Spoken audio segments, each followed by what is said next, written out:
Okay, thank you. I'd like to call the Budget and Public Employees Committee hearing order. Madam Clerk, would you please call the roll? Alderwoman Boyd.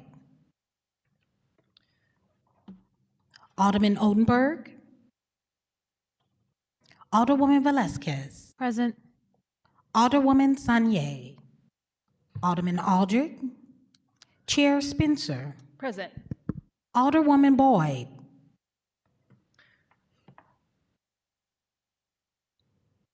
Alderman Odenberg. Alderwoman Sanye. Alderman Aldrich. We have two present. Thank you, Madam Clerk. It's my understanding we have two members of the committee on Zoom. Could we check to see if they're present? Yes. Okay. All right. Alderwoman Boyd, we're now taking up the roll. Present. Thank you. Alderman Odenberg.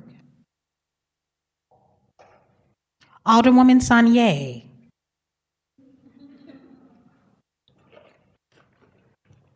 We have four present. We have a quorum. Thank you, Madam Clerk. With that, today on our agenda, we just have one item, the continuation of Board Bill Number 1, our city's budget as by the Board of E&A to the Board. Today, we have on our calendar the Public Safety Department, our Corrections Department within the Public Safety Department. Our Director for Public Safety is unable to join us today. We were notified of this last night. And later today at 10:30, we'll be hearing from St. Louis SLMPD. With that, I'd like to invite the Public Safety Corrections Department up to the podium. And I'll just remind everybody that we speak in the microphone. To speak in the microphone for those not present, introduce yourself, any staff you have, and we will start with the presentation and then move on to questions.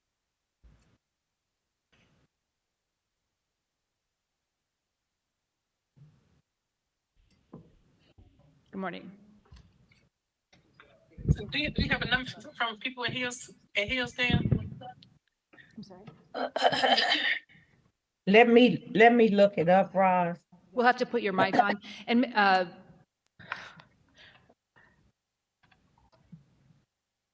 hit the button.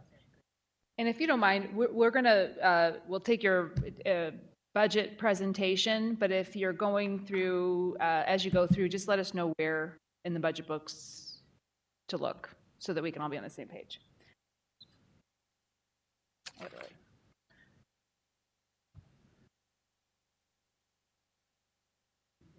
Ooh, STL TV, it looks like we're having some issues with our mic. Oh, there it goes. Oh, good, okay. I got it.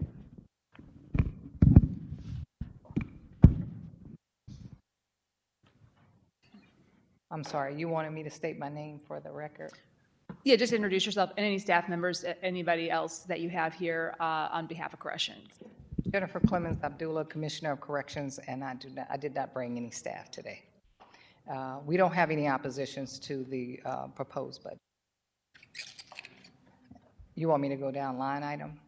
Sure, if you could describe the budget in a general sense, I mean, kind of what we do here, generally speaking, kind of go through the budget changes and that sort of thing. So if we want to take a look more broadly speaking, your budget for this year, if I'm looking at page, the overview, let's see here.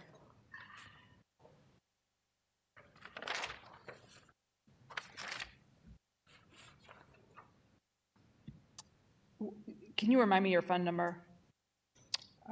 This is page 282, I think.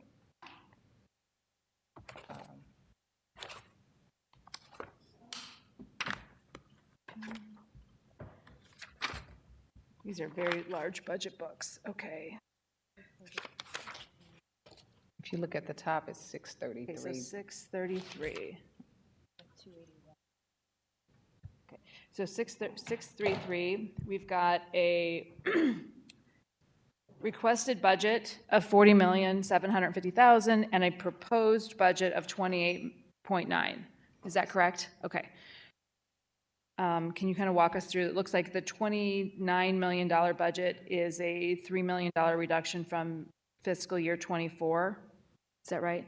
It's Yes. our understanding from a broad perspective, when the budget director was here discussing kind of this year's budget, one of the main things he pointed out was a pretty significant reduction in your staff numbers. Can you kind of go through how your proposed budget differs from your requested, your staffing, et cetera?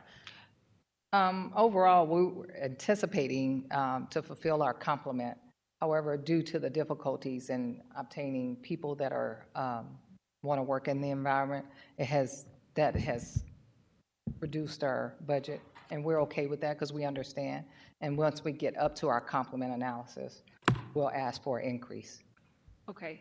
Maybe it would be helpful, I think a lot of, might be helpful to briefly, I know we've had you before us before, but if you could broadly describe the department, all the things you oversee, the facilities you oversee, kind of broadly speaking, what corrections?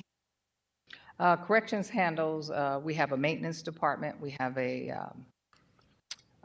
inventory department. Besides, corrections is our biggest section of the budget. We have a food service and a healthcare.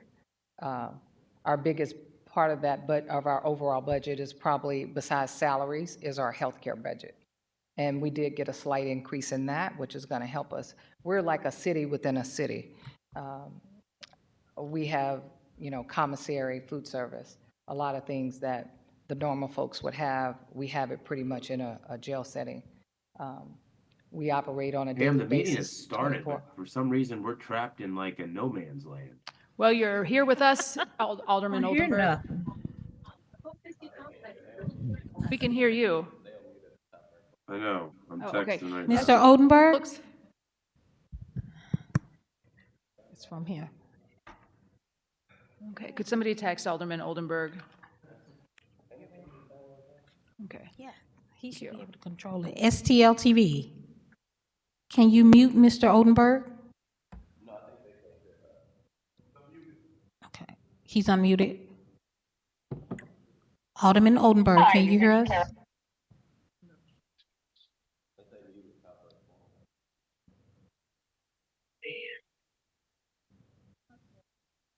Okay. Yes, ma'am. We can't hear anything. We can hear you We can very hear well, but you well, can't hear but you us. can't hear us. One Me moment. and, me and Unmute Tom, the we can room. hear. One moment. One moment. Okay. Can't hear or see. She said they can hear us. We'll take a quick pause here. We can't see.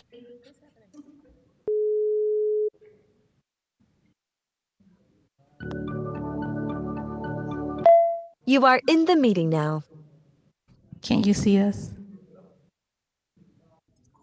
Better for you. Yeah, you don't have to, because the stands are kind of weird. Okay. We ready? We are ready. Okay, so we'll reconvene the hearing. Okay, so thank you, Director. Broadly speaking, if you could kind of give an overview of the Corrections Department, what you oversee, the kind of functions of the Corrections Department from a broad perspective. From a broad perspective, the City Justice Center is a city within a city. We have a food service, health service, caseworkers, inventory, maintenance department, and the bulk of our salaries come from correctional staff. We just have a little bit of everything in the Division of Corrections in order to maintain and operate in a way to cater to various different things, whether it be somebody getting released, getting admitted into the Justice Center. We try to make sure we have everything in place to operate like a normal correctional facility. So with that, I was talking about the decrease that we had in correctional staff salaries. Our complement has not changed. However, the recruitment efforts are there. There's just not a lot of people to fill the positions. So our budget went down in salaries. And once we get up to our complement analysis, we will ask for an increase back. Once you get back up, so can you help us understand what to function optimally.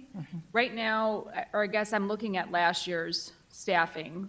As you know, we oversee budget, but we also oversee public employees. So we've been running semi-regular reports on the staffing across city departments. Our last report was in February of this year. We had 330 authorized positions in the 633 City Justice Fund, of which 182 were vacant, looking at a vacancy rate of about 55%. Those 330 authorized employees from last year, is this what you would need to function optimally? Or, in other words, I know you weren't able to fill those positions and we had a high vacancy rate, but if we're cutting them simply because we can't fill them, that's going to put us in a very difficult position to fill them. We need to understand what you need to actually function optimally. So if you could kind of help us understand I understand that they're vacant, but that doesn't necessarily reflect a need to cut them.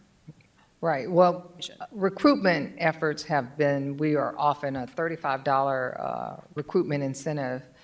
We've increased the rate of a CO1 to when their initial entry into CJC.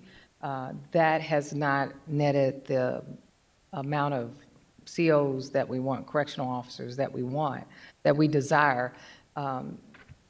So since we're not at full capacity, we understand that it's okay to kind of run where we're not at full rate as far as correctional staff, correctional officers go.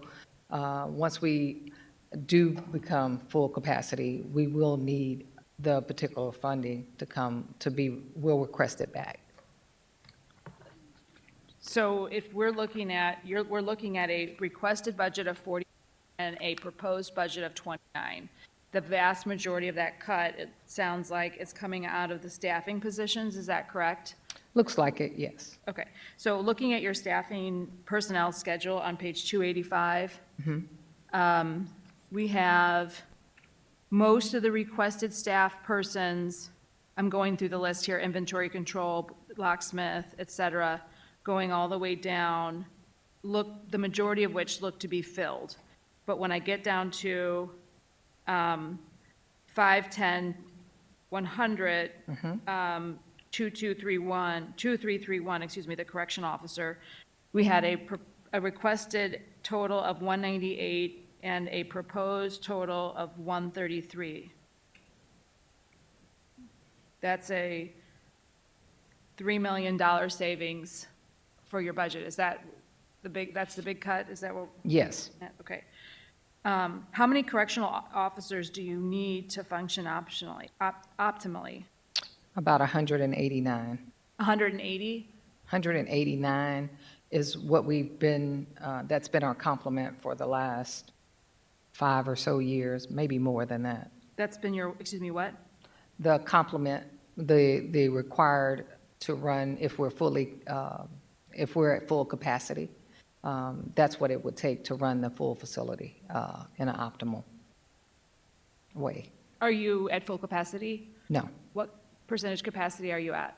probably about 50, 45, 50%. We're at 45, 50% capacity of the CJC? Yes.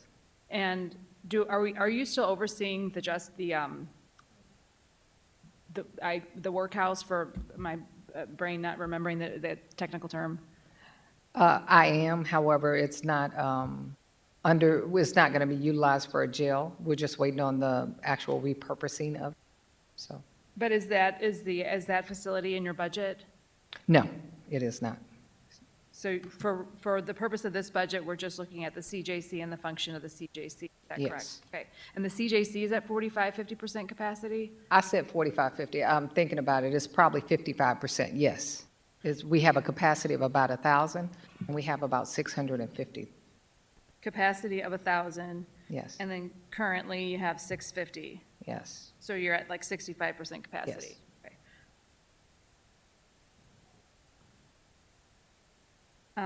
As I kind of go through this, I'll turn it over. You don't have anything further from a presentation perspective? No, Okay, so that accounts for the $3 million difference, but there's still another $7 million in the versus the requested budget. Are there other line items that were not funded that you want to, that we can kind of go through from a broad perspective? No, everything is, we were anticipating a larger population, and we didn't have it over the last year, and that is where the decrease came in food service, contractual services. Okay. What is what typically, if you're looking at a capacity or of 650, what was last year's capacity rate, or what's driving the reduction or the less than anticipated number of folks you're serving? I don't know what is driving it, but I know we've been hovering around 650 for the last 30 months. 30 months? I think COVID had a big impact on who we housed, and a lot of things have been looked at, I guess, when they do an arrest and when they're issued up on, instead of if it's a minor crime. I'm thinking, this is just me looking at things on a broad perspective. They've been giving bonds, therefore we don't have the capacity we would normally have. Because with the MSI and us, we probably had about 2,000 people housed in CJC and Annex. Since I came aboard, it's been about 650. Actually, it was probably at 470 for a minute, and then we kind of hover between those two numbers. We've never really been over 700. I think that was when we ended the relationship with the federal government housing the federal detainees. Is that correct? That was a massive shift in. I'm not sure because I wasn't here. Okay. Alderwoman Boyd, we can hear you. I don't know if that's purposeful. There's been, the facility has been in the news quite a bit over the last couple of years because of safety concerns. We've had some deaths in the facility. Can you talk a little bit about that and what is driving that, what you might need to, within your budget to prevent those horrible situations from happening?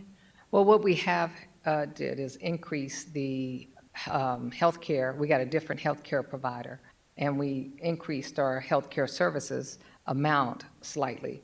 And what the assistance the Department of Health is providing us is helping us overall, making sure that we're looking at who's coming in, why they're coming in, and kind of catering to their health situation. And I think that's kind of minimized how things have turned out. It's actually more of Department of Health collectively that have helped us get to this point and be where we can kind of say, hey, give people the actual health care. So with that in mind, and the positions, the 12 positions that are allocated to provide the oversight, we also have some additional oversight to help with health care. And I think that in the end will probably net us to be able to filter people, get them the help they need in the various areas. Okay, and what we're looking at there, I'm looking at the health and safety services line item. That is a $500,000 allocation that has increased to $625. The prisoner medical services, last year's budget at $8.8 million, staying steady at $8.8 million. Are those the items, the line items you're describing, that increase in medical services of about $125,000? Yes. Okay, and we have a new provider of those services, is that right? Yes. If I look down the next line item, the food services is going from a budget of $3 million to 2.3. But I see that was a pretty significant increase over the 23 budget. So are you comfortable with that figure? Yes. Okay. It's population driven, so we haven't had the population we anticipated, which is good. So the decrease is good. So the safety and well-being of the prisoners has been directly related to the health and safety services provided.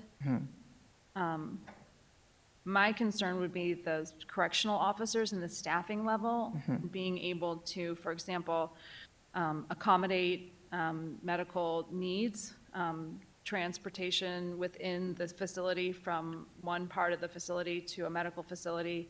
It's my understanding that correctional officers are required for that internal transportation.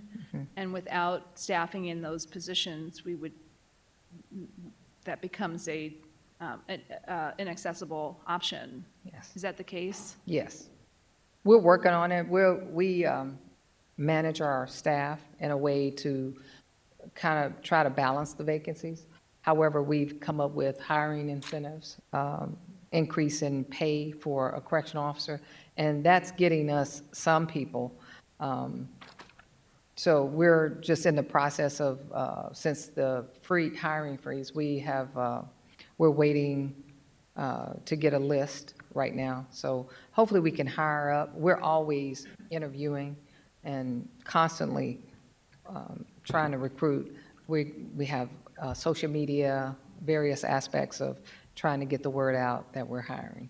Can you describe the other part? Can you repeat what you're saying about the hiring freeze? How did that impact your ability to hire folks? Well, it really didn't. We was just waiting on actually the Taleo system to convert over so we can get some hiring, the names on the requisition to hire. So I guess it wasn't really the hiring freeze per se because we're essential.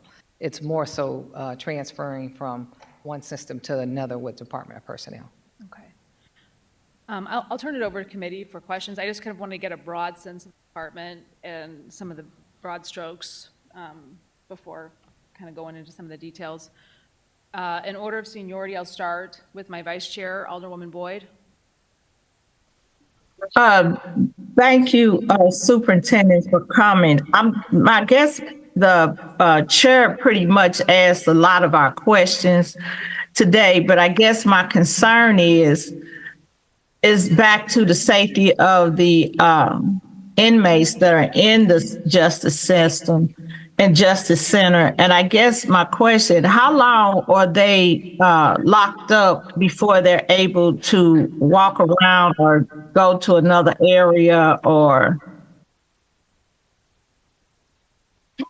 We're rotating, we do a modified movement, and we try to make sure everybody is, once we do so many cells at a time, they go back in and let the next set come out. Safety is first and foremost, let me say that. When we're dealing with people that are from the same city, oftentimes you have gangs, you have people that don't like certain people, and we want to make sure that if we're not aware of those enemies, that when we move those, allow them to come out for rec, we allow them to come out to rec safely. And if we let everybody out all at one time, that creates a chaotic situation. So therefore, we have them coming out in sections, and we rotate it all throughout the day until we get back to the same set and we start it back over. Okay, I guess maybe I wasn't clear. So it was my understanding, and the big issue was, and as you said, it was before your time, when they had the workhouse, people said it was inhumane and people shouldn't be there. And my argument was the Justice Center would have people locked up for 23 hours, but let them out for an hour, but they had to have a guard escort. So that's what I'm asking. Are they locked up for so many hours, 8 hours, 12 hours, and then let out, or and walk around with a guard? And I understand with the gangs and the different behaviors, but I'm just trying to figure out how long are they locked up in their cell before they are let out to walk around to kind of relieve some of that and depress some of that stress that they're dealing with. Well, I think when you look at reentry, let's go back to coming into a facility. We have to establish some type of regulation. And when I say establish some type of regulation, we have to have where you are in your cell from 10, well, I think it's 11 o'clock now. We moved it to 11 till 7 in the morning. That is a way to help people get acclimated to what regular folks do in a regular environment as far as getting up, going to work. It's a part of reentry. That's what, and then after that, we start the recreation. I say that because, and I'm describing it like that because when you come in into a pod, you begin and you start recreation at 7, and you start with 6 sales, and you say, well, how many hours? Well, it's going to be dependent on one, how they act, and when we do the 6 sales at a time, that's usually 12 people. Once they come out for an hour and a half, then the next sale goes back, they go in, and then the next goes, and then they rotate it until they get to the end, and then they come back and they start back up. So it's not a 23-hour lockdown. What it is a modified movement in order to ensure everybody can come out, use the telephone at various times. And then when they, sometimes on occasion, on various occasions, they come out and they create a ruckus. When I say create a ruckus, they may fight one another, do some things, so that hinders the rotation. But we're trying to say, okay, let's take care of that and go back to the rotation. I think that at the end of the day, we have to put their safety first and foremost. And I say their safety because you don't know, if we let too many people out at one time, somebody doesn't like someone and we get an issue, and then I'm coming before you giving an explanation for it. Okay, and so the other thing I wanted to ask was in regards to the, I know that as the chair has said earlier about the riots and I want to say the last riot, and if I'm incorrect, please don't hesitate to correct me. It was more so about the food than the treatment itself. And so I see that you said that if the food costs have went down because of the reduction of inmates, but had the quality of meals stayed the same or improved because the residents were not happy with what they were being given?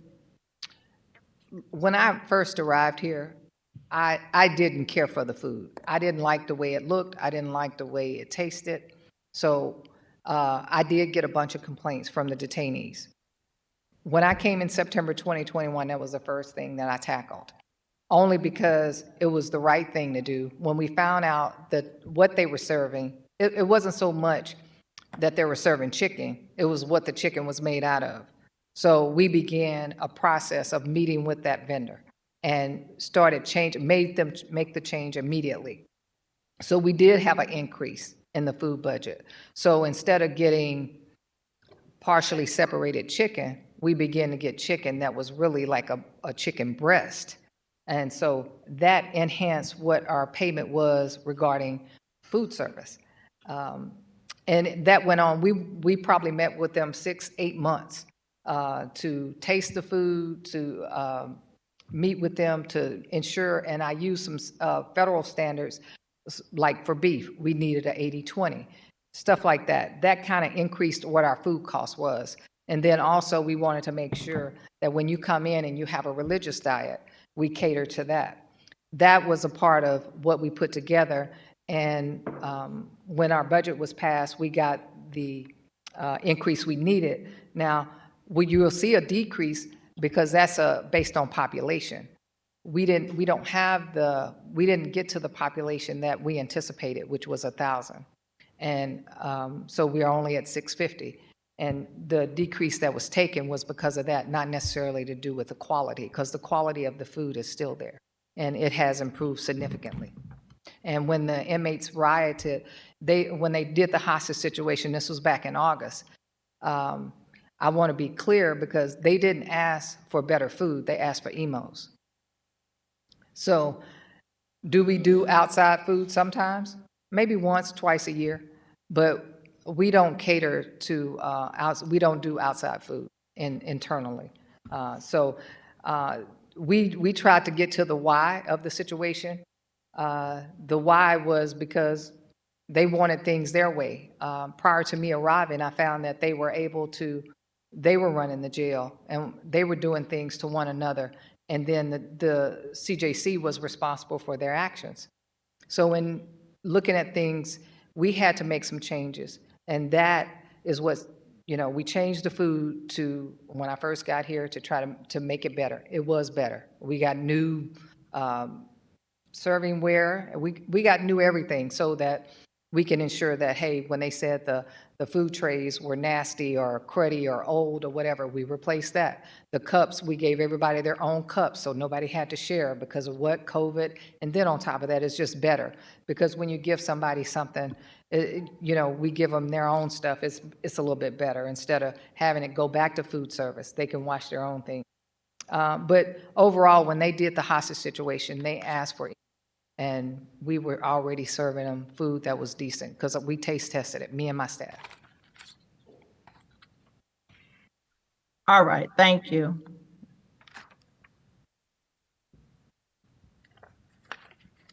Alderman. That's all I have. Alderman Oldenburg. Thank you, Madam Chair. I have no questions at this time. Thanks. Alderwoman Velasquez. Thank you. Thank you for being here, Commissioner Abdullah. I just have to say, I think there's a missed opportunity here.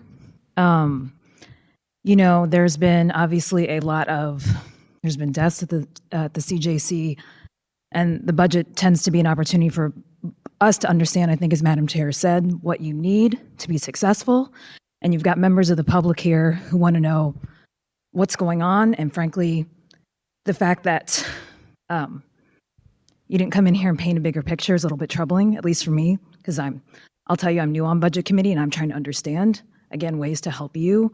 So I have some very specific questions, but I just think that there's a real missed opportunity for you to show us what you're working on and also what you need to be successful. And we're trying to kind of pull apart from the budget the items that we think are doing that, but you could do that too.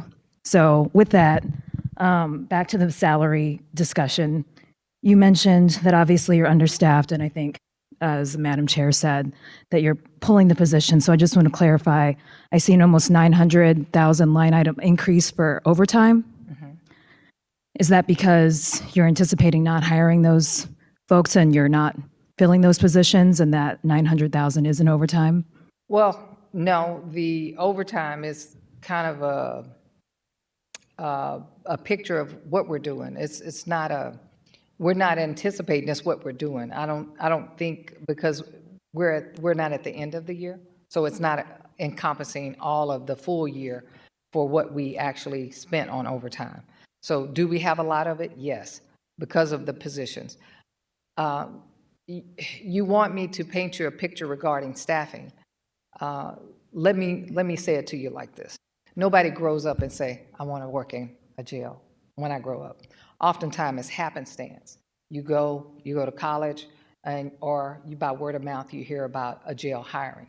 People usually seek it because it has benefits. It's a stable environment, but it's an environment that yet is changing internally because you're always doing things. So it's hard, because of the city of St. Louis and the reputation that it has, it's hard to recruit staff. It doesn't make it easy when you're continually on the news. When you look at the deaths, it's not as though the deaths were caused by negligence. We're in a city. We're not like a country town. And when I say in the city, you have opportunity to get involved in a lot of things. When you come inside a facility, oftentimes people are addicted to drugs. So you don't know what you don't know. You don't know that someone is ailing from something else and still has an addiction, right? So our medical staff is trying to determine what's what. So it's hard to paint a picture when you don't have the full, you have an X, just like in math, it's an unknown thing. And you don't know the people that you're gonna get. You don't know the encounters that's gonna be there. All we know is that when people start yelling and screaming about certain things, they don't have all the facts. And I can't put somebody's information out because it's a HIPAA violation. It's a privacy issue. But what I can say, we're going to do the best that we can with what we have. The budget is painting a picture to show you that we don't have the staffing. We're seeking the staffing. We're offering hiring incentives. We're all over social media platform. Someone asked me, did I think it was good to put it on billboards? I think it's a waste of money because a lot of people are going to social media sites. They're not actually doing that. So I want to be a good steward of the city's money. We're doing some things, and we're collaborating with Department of Health in order to ensure that when they're looking at numbers, they're looking at certain things. I'm looking at boots on the ground, and I'm looking at what's actually being done. So we collaborate extensively on a weekly basis, on a daily basis, about some of the things that are going on to try to, come to a happy medium or where we're covering all the bases if somebody comes in that's ill. So to say the numbers say a thing, it does. It's telling you that we don't have, we got people coming out of school, high school every year. We just don't have enough people applying. Do we need those officers to run run the operation? Sure, yes, we do. So what we're trying to do, that's why it's all related. It's all relative. When the alder lady asked about staffing and them doing when she was talking about how they get out, that's all related. It's all related to the staffing, to the food, to the everything. So we want to make sure everybody eats. We want to make sure everybody gets health care. And I'll be honest with you, when health care is first and foremost.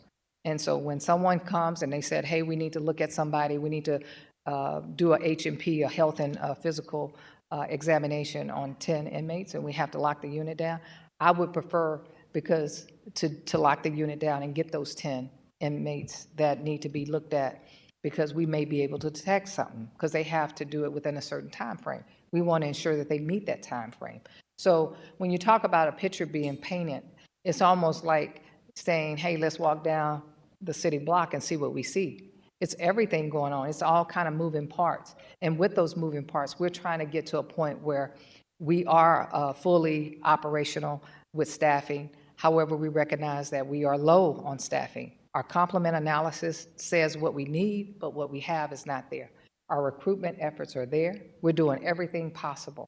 We are doing, when I say everything possible, every time we went to an NCCHC conference, this is a healthcare conference, we were tapping into resources to companies to give out our cards, to let them know, hey, we're here. A lot of people say, we get a lot of feedback.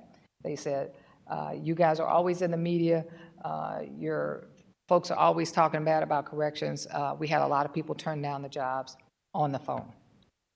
So what we're trying to do is we're trying to create an environment that is welcoming to our staff, taking care of business with the detainees, and at the end of the day, everybody is able to do what they need to do and to be in top, not top health, but at least in a capacity where they can speak and tell us what's wrong. Right. So when I asked you to paint, when I was saying paint a picture, I meant paint a picture broadly. So what I see in that 900,000 is that you don't have enough staff, and you're anticipating that you're going to have to pay the staff more to work overtime because you're anticipating that you're staff. Right. We're going to have to pay them. Well, when we have vacancies, say for instance, what usually occurs, and you can't predict it, right? They'll say somebody got sick. And we'll call somebody in and say, hey, can you come in and do this? That's where a lot of the overtime usually is coming from. Healthcare, taking them out. It may be working in a housing unit. It may be working in the front lobby. The overtime is, we have to have it to supplement for the lack of staffing. Right. I'm not questioning the, I guess in the broader picture, and I still haven't heard a clear answer, I think, for the optimal number of staff for you successful, but all these things tie together, right? So I'm just asking you, simply is what I assume, and I think you're saying it, is that overtime is because you're anticipating, right? We cannot predict the future, that you're going to have to supplement the staff you have. It's going to have to work overtime. Yes, and it's based on historical I'm data. sorry, excuse me, Alderman Velazquez, they're saying they can barely hear you. Is that better? Can you speak up? Speak up. You turn your volume up a little? Thank you. All right, I'll try and speak. I think that's better. Okay. Well, then let's just move on. I know that there was an increase in healthcare supplies, and we heard from Dr. Mahdi earlier this week about the program that that the health department is going to be launching. There was an increase. Can you just talk about the increase in healthcare supplies, or the reason for the increase in the budget? And I have to look at the line item. Wait a minute, is it on my budget or her budget? It's on your budget. Okay. That is for healthcare supplies, is usually AED, scuba, SCBAs, things that could help in when things happen in an emergency situation. Like I said, AEDs,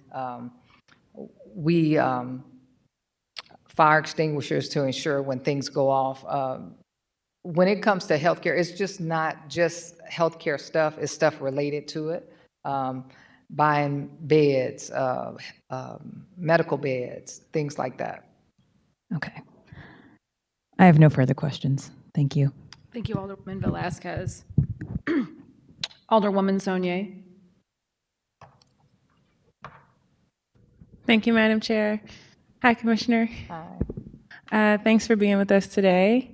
I would probably just start off by, yes, thanking you. And then I'm not sure, I don't want to speak for Alderwoman Velazquez, but I think I do know like a lot of the things that have been in the media have been negative, and I know you talked about that hurting your ability to kind of be able to attract staff. And so I think whenever you get a chance to come in front of the public, when they're here in front of us, or when you're in front of the legislative members, you kind of opened up by saying, I don't oppose the budget. I think going a little bit into detail, and it could have been like kind of an opportunity, which I think we'll do with our questions, to just kind of explain to the public, hey, here are some of the things that we know that have been a challenge, and here are some of the things in the budget that we have specifically asked for, had conversations around, so that we can address some of those problems that, we all know that exist. I don't want to speak for anybody, but I know that's just kind of, my feeling in it. And I know it can be hard when there has been a lot of negative media attention, but that's why I always encourage us, when we get our own opportunities to set our own narratives and tell our own stories, I think it's important whenever we can do that with the public to do that, because the media and us are often not on the same page.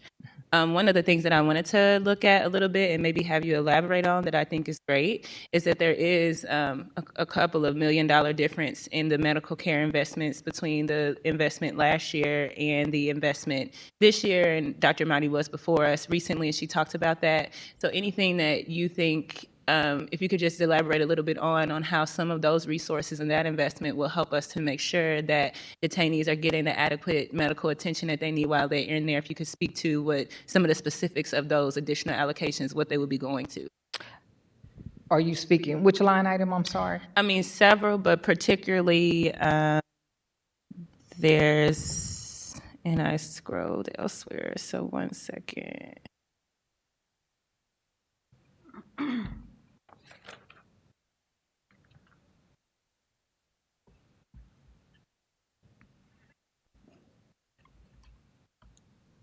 I'm on the online book, so it might look a little different from yours, but it just says medical care, and we can see what it was for last year. It looks like it was increased this year, and I imagine it has something to do with Dr. Mahdi's added role and switching to the Department of Health, but it's in your budget line item.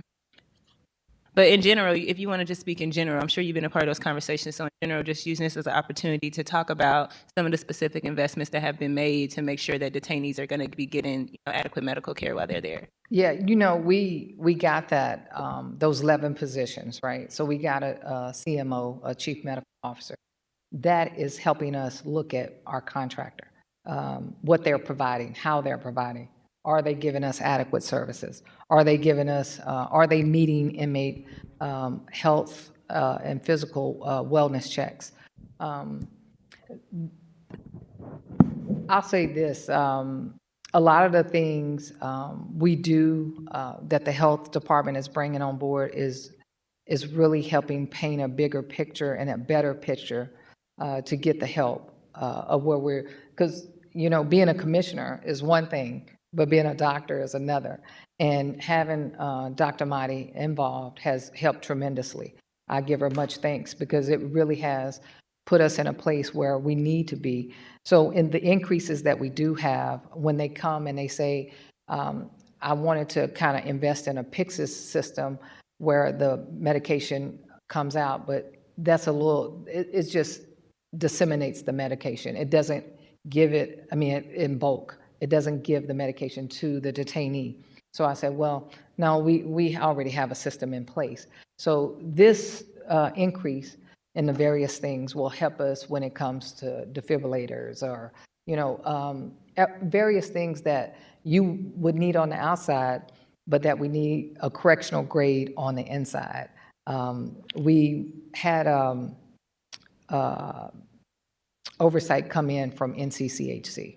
And they oversee the healthcare nationwide, and they tell us what we need.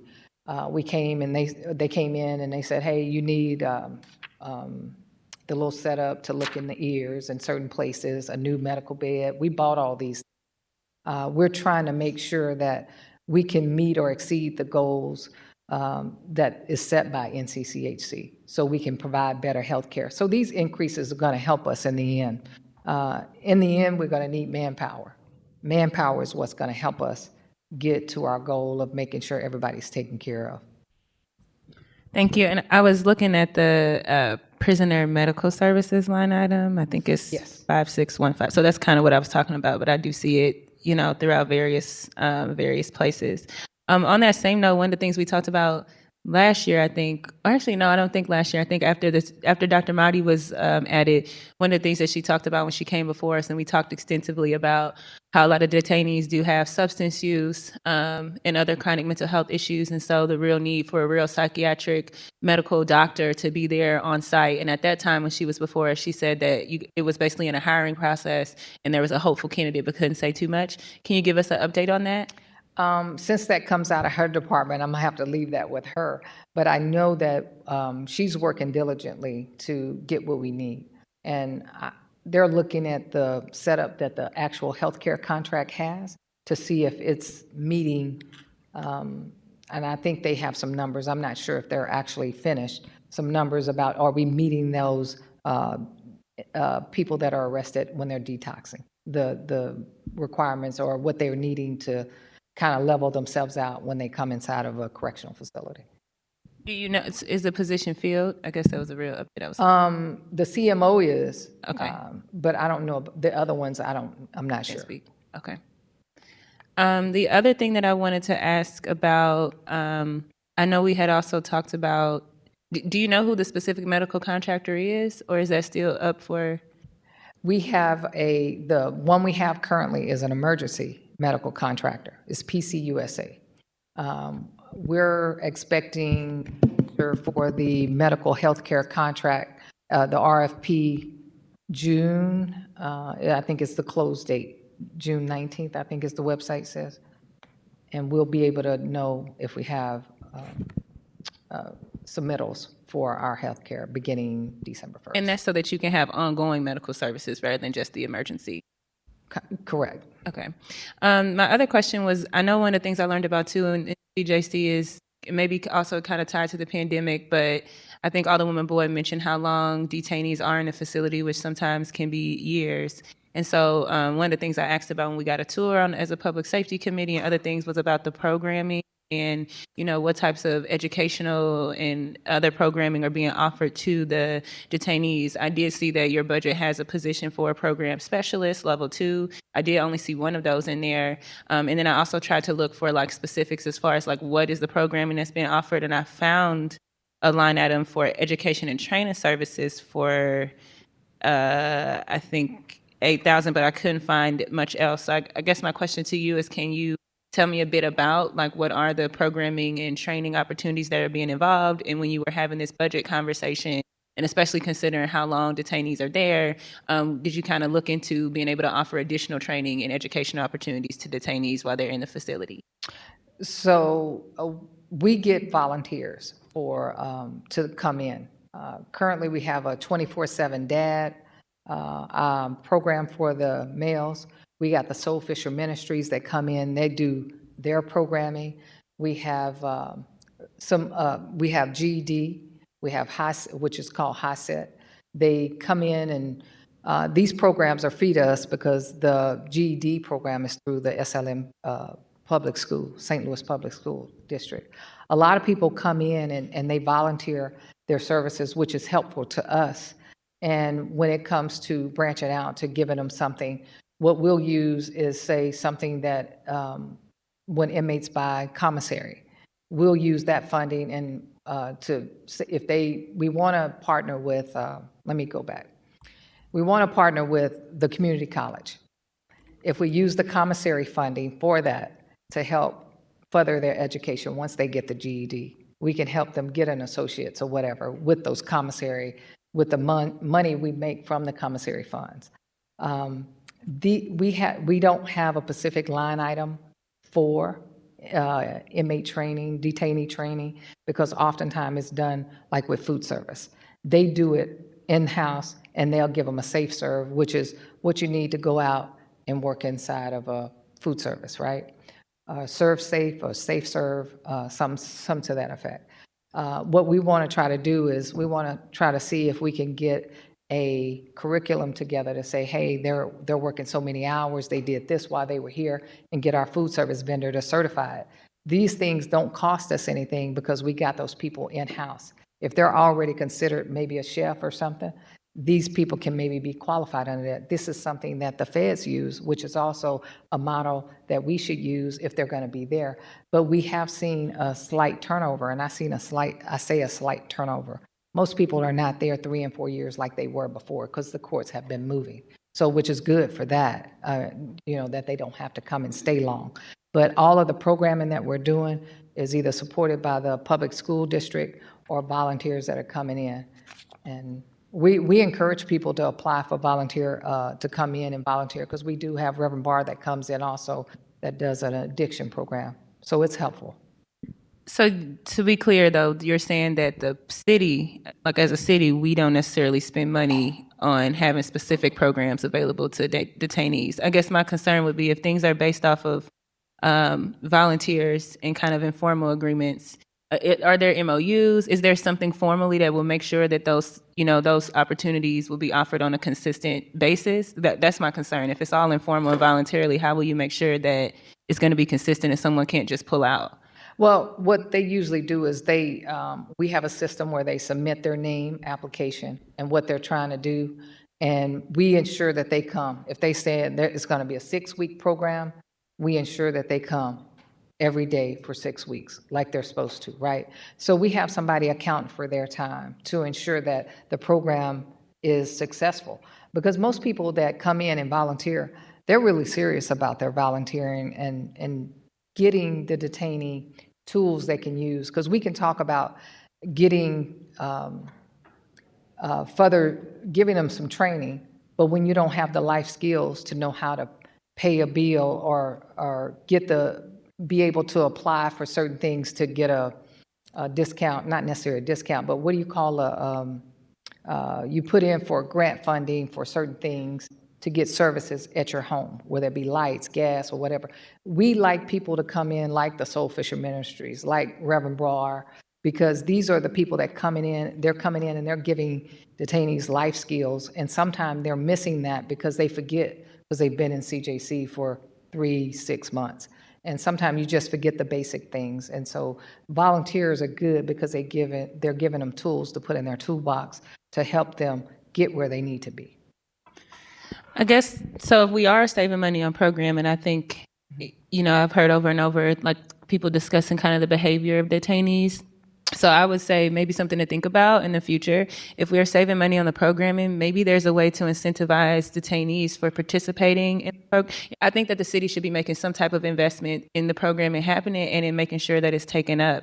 And I know if we're concerned about just releasing detainees and them having space outside, you could do an anger management class, you can do an interpersonal communications class. And if we're able to get the volunteers to do it for free, I think the city should still be sowing a seed. And maybe the way you sow a seed is there's a program that, hey, upon your release, we give you a certain credit for all the classes that you completed or the certificates, but I think there might be room for exploration to figure out how, I think you're saying like, okay, we're saving on the front end because we have volunteers doing it, then how can we make sure that investment goes back to the detainees maybe, and maybe can help you and, the staff there, because if there's incentives to then, kind of comply with the rules and learn how to have communication with folks in such close quarters and deal with your anger and other things that might be helpful. Mm-hmm. We might be too far along, but that's something that I would like to see kind of in the future.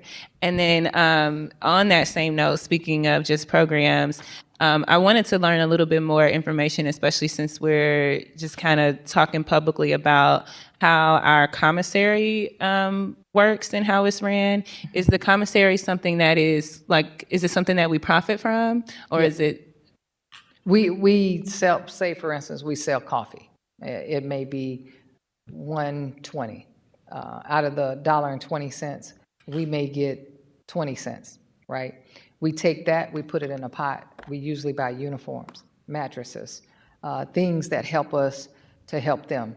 I say help them, because you want to change in uniform, we got to have a laundry. We buy soap for the laundry to be able to process. They may buy T-shirts. Well, they want to get those T-shirts washed once, twice a week. We let them put them in a bag, and we wash them for them. So we don't charge them anything for that, but commissary has always been there. And I want to get to, like I was telling the guys, we had about 5 or 6 that graduated with the 24/7 dad. I want to see them go further. If you have your GED, if you have your high school diploma, let's get you enrolled in a local community college to further things.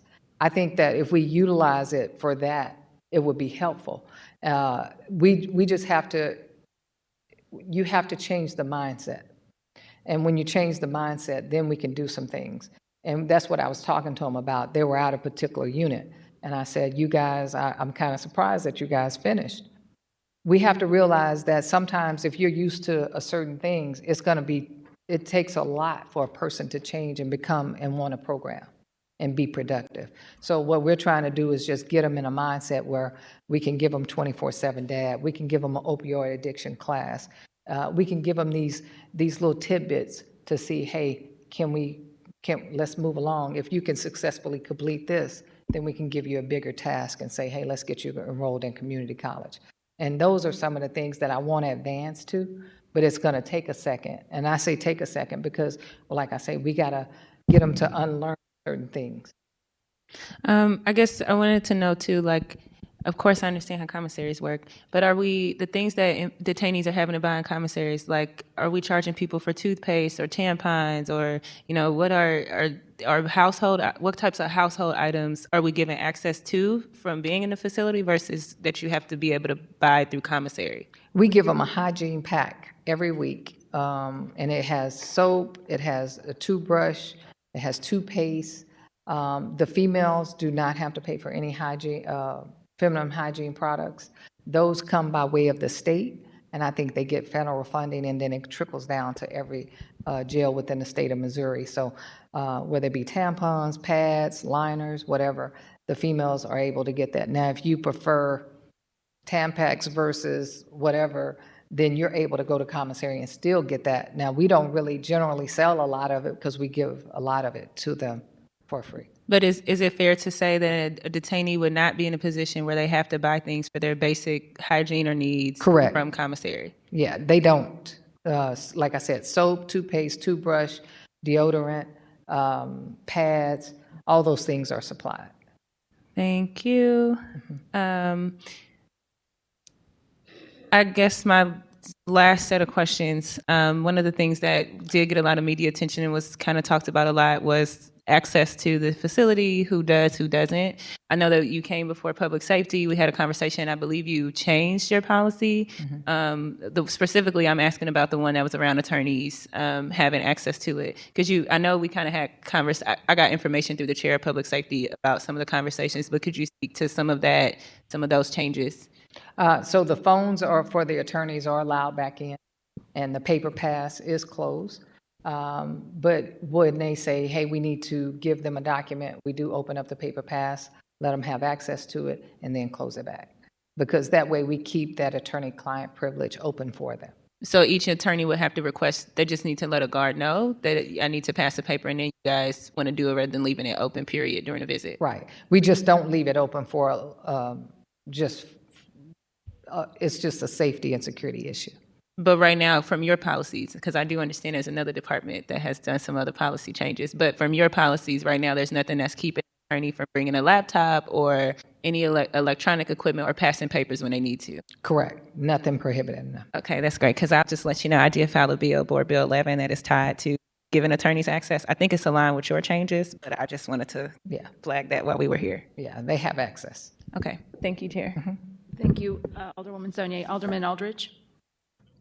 Thank you, Madam Chair, members of the committee. When you're at the end, a lot of the questions already been asked that I was thinking of. My colleagues asked good questions. I do want to get, and because I've been in and out, I want to get back to the emergency contract that was put in place. So the emergency contract that Dr. Mahdi is, I guess, kind of over, that is still in place at the current moment, correct? Correct. Okay. And I do got to give her flowers. Dr.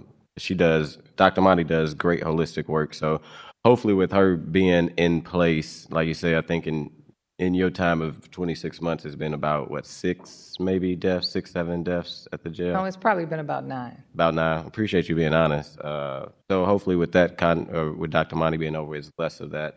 And then you say y'all gonna go out to RFP for the. It's already out, It's already out, and when that closes. June 19th, I think. Okay. Okay. You had talked about food, which had like triggered something. So the old food, what you saying was, you had said like chicken, so it wasn't the actual meat or it wasn't the actual food. Right. Was it like slop or? No, it was some type of protein pellet. I'm not real sure. I hadn't. A protein pellet. Pellet. Like, Okay. I don't know. It's not I don't even know how to describe it. I just look at it and I said it didn't look good, right? And that was, I guess, during your time, and you saying y'all changed those food vendors? Yes. Well, we didn't change food vendors. What we did was we required them, instead of using partially separated, I think was the term, partially separated chicken or something to that effect, and then protein pellets, they would put it into the food to help it swell. Oh, Lord. I'm just giving you, I'm thinking out loud. I'm probably being too honest, but Well, I know this board appreciate, honestly, I know maybe sometimes people that's over, like you said too much, but we want to help, and we don't want, nobody wants to continue to see the jail in the way that it is, or deaths happening. So we may criticize on this side. The intention is good. I know some others may be like said too much, but only way we can help at the board is, be honestly, so. Yeah. Well, I'll be honest with you. When I came on a unofficial tour, it was in August, 2021. When I left, I said, change that food. I guess he thought I was playing. But when I came back and I reported on September 13th, that's the first place I went was food service. I think sometimes how we do things, how we act, how our body is shaped, how we wind up gaining weight is related to what we consume. And I'm a big proponent of giving them something decent to help them feed the mind to be better, because sometimes, it may be, we don't know. There's nothing to support that, but I think that if we feed them better food, it'll be a better outcome.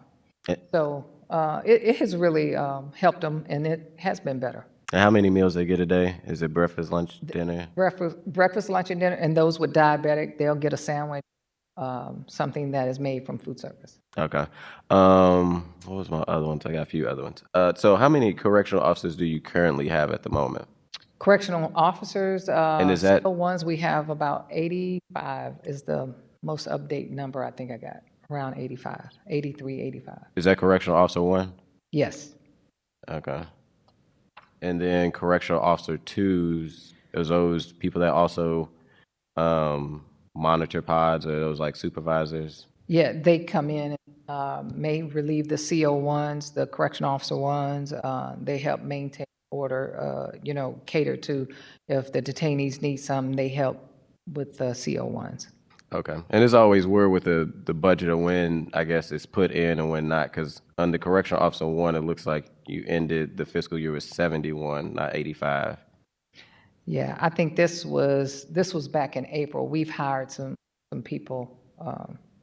So I think when I got with my payroll folk, I think they said it was up to about 83. Gotcha. And then it's hiring for, I know you had mentioned it, and I know the chairwoman had brought it up. So it wasn't necessarily you couldn't hire because of the hiring freeze, right, but because of the Taleo, which is under personnel and the new system. And as of quote unquote Monday, that hiring freeze may be lifted if Jeff City don't do whatever they gonna do. So what is your, because I think more correctional officers could be beneficial, because it makes sure, I just think 2 days ago, there was a situation of an inmate and a correctional officer, and an inmate that had to go to the hospital. What is the goal to try to recruit? I think you probably talked about it a little bit. Like, how are y'all going out to try to recruit more officers to make sure that also the inmates are safe? Because I got another question to that, but. Yeah, we're doing, like I said, social media. We're tapping into resources, people we know, leaving flyers, giving cards, giving a retention incentive of $3,500. It was initially about $1,500, and we increased that. I can't say enough about Department of Public Personnel because they're going above and beyond, coming up, being creative on how we can get staff and retain them. So it's just a slow process getting the word out. So they cut 65 correctional officers, I think 60, something like that, from your budget? Well, let's say this. They may have cut it as far as salary goes, but we still have it on our table of organization because. Yeah, so you could always come back and fill it. Yes. But with that, because what's like an average pay of a correctional officer one? Right now, about $46,000. And then two is probably? Starting at 52. Okay.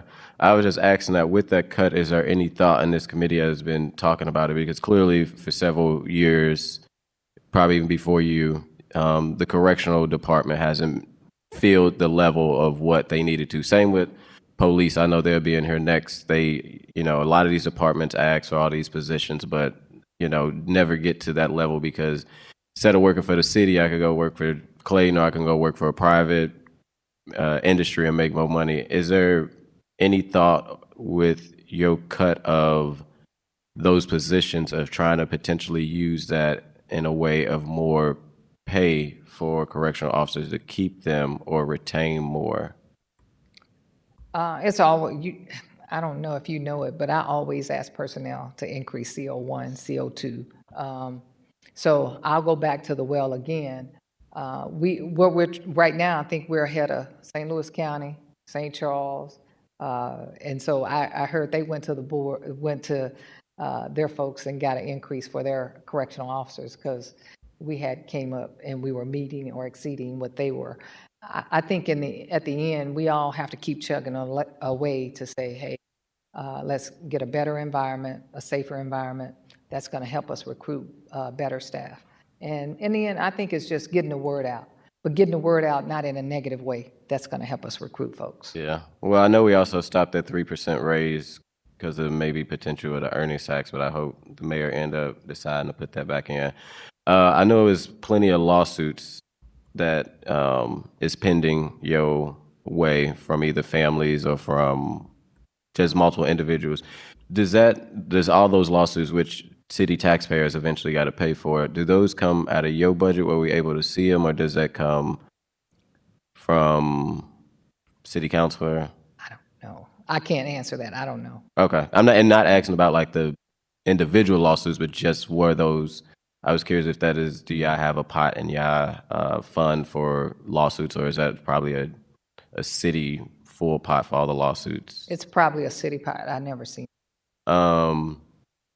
So on an average of like right now over there in the facility, on a regular day, how many officers are working during the daytime, evening time?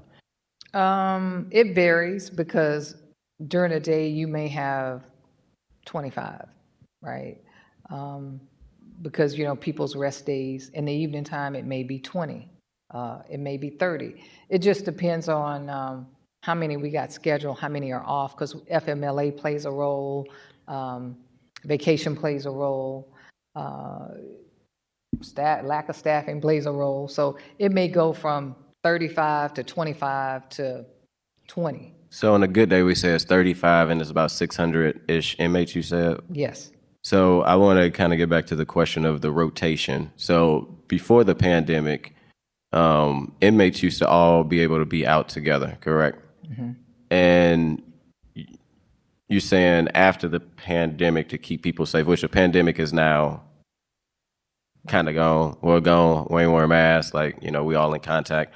What is the plan to make sure that people are able to be out together again? Because I hear you say the rotation, and I know from our end, we've heard from inmates that they're on lockdown for like very long hours, and especially if you only got 25 or on a good day, 35 guards and 600 staff, that rotation probably can take a while. And when we visited several floors, several pods.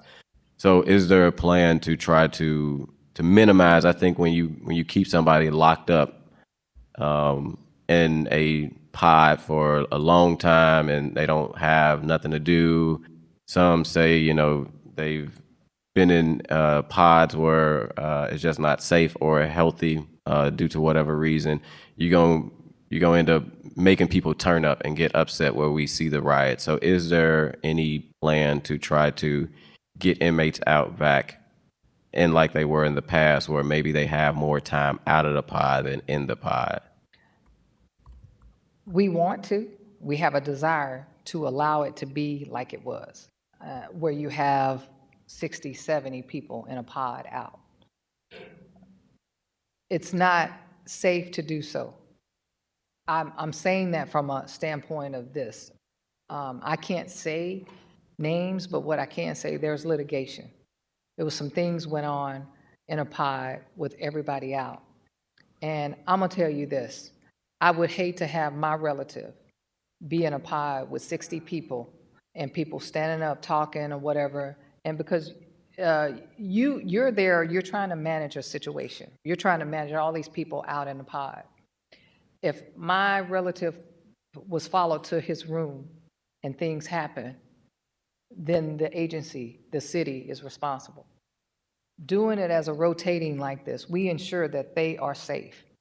If you cannot ensure their safety, we can't ensure their safety when you have 60 people out, because you don't know who's who. People are oftentimes not forthcoming in who they know and how they know them. I don't want anybody, and I promise you I don't, to leave there and say maimed or deceased because we allowed 60, 70, 80 people out in a pod. It's not incumbent. I'll be honest with you, that's why we're a holding facility, and we try to make their stays as short as possible, because we want to make sure that everybody goes home safe. And because of that litigation, it has stuck in my mind, and I think it happened back in 19 or so, 20. And I just want to make sure that everybody's safe. I don't think, I can't let you know how that makes me feel to know somebody comes and can't leave like they left, like they came. So I want to make sure at the end of the day, we rotate them, and that's why we want to make sure the housing units are first staffed, and that we staff them first, and then we go everywhere else, because we want to make sure that rotation stays up. Gotcha. And a few more questions, 'cause I know we're getting close on. Oh, I think we passed. I said 10:30 for the police. We passed their time, but it's okay. Well, just a few more. So when they get out, how long are they out? So if it's 2 people to a pod, correct? It's about 80. 82. Well, not to a pod, to a cell. It's 2 people in a cell. Yes. So you let cells out. 6 at a time, so 12 people out. Okay. Come out for about an hour and a half. They go back, hour and a half, the next hour and a half, the next 6 come out. They come in. So they probably only getting out one time? Because that's a lot. They should be getting out 2 to 3 times a day, because that's a lot of if it's a lot of rotation with 6. we keep it going. We try to keep it going. And I'm on them all the time because I think it's healthy. And when it boils down to it, we're trying to get it where when behavior permits, and I say behavior because when you come out and you're fighting one another, just like you said about the situation, we could control that. Those are situations where it's almost, it's not an everyday occurrence that they fight officers, but that is something that stops the rotation. And the guys want to keep it going, and I understand that. So we try to keep, extract the what's going on, who created the chaos, and keep it going. Okay. One last question that I. When it was on 23-hour lockdown, 23-hour lockdown is not keeping people safe. Hello. So I got one more last question. Is there somewhere in the line or the budget line item that I'm thinking of recreation? When we toured, there was a room that was supposed to be a recreation room, but the basketball was flat, the hoop was on the ground. So that it was just another pod, if you really want to say. And then also the tablets we talked about. Not each inmate gets their own tablet for either educational or if they want to play a game, get rid, I know in the county, every individual have their own tablet. I know the way that y'all have it is, it was like locked up. Is there any line item in here that is for rec? Because unlike the CJC, which is, kind of was inhumane, there was space for them to go out. In the CJC, there's no outside, they don't see sunlight, and I know the walls are now covered. So is there any funds for rec to be able to make sure they actually have true recreation? Okay, yes. Those goals that were taken down, they damaged them.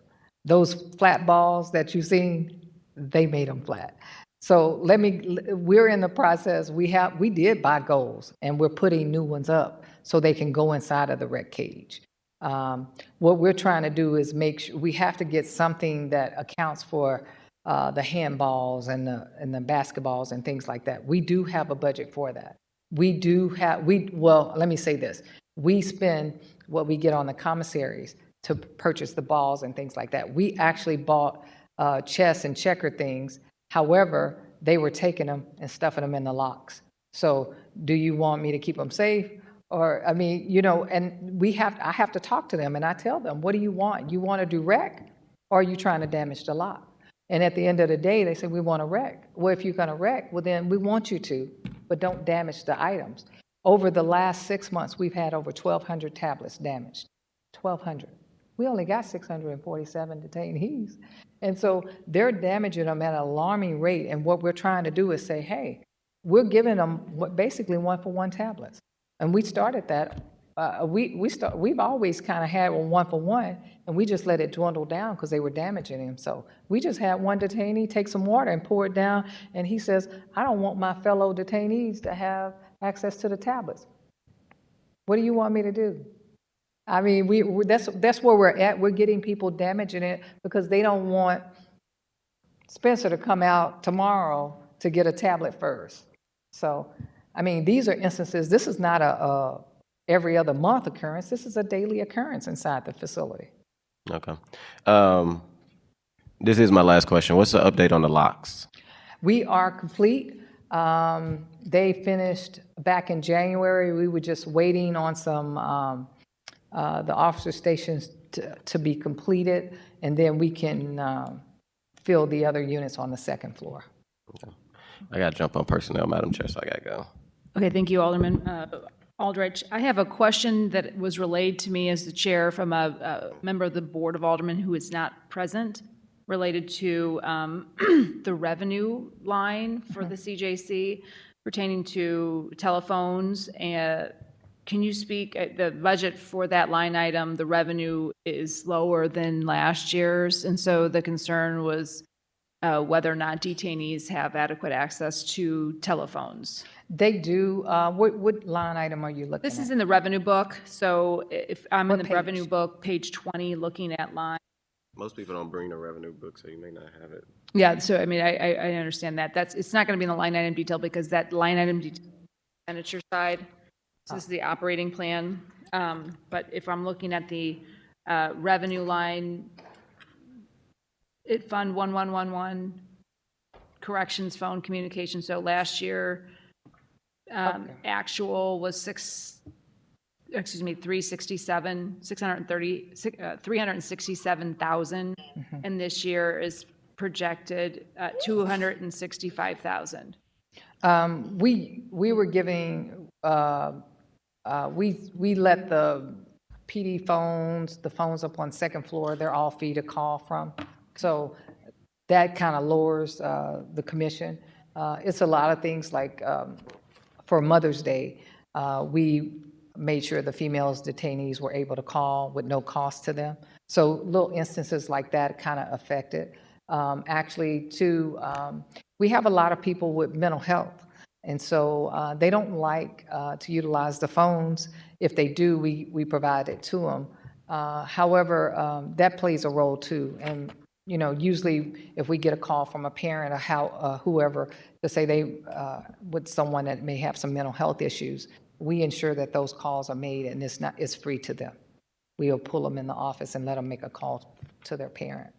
Okay, so there's no access to phone issue, or that hasn't decreased in any way? No. Access, okay.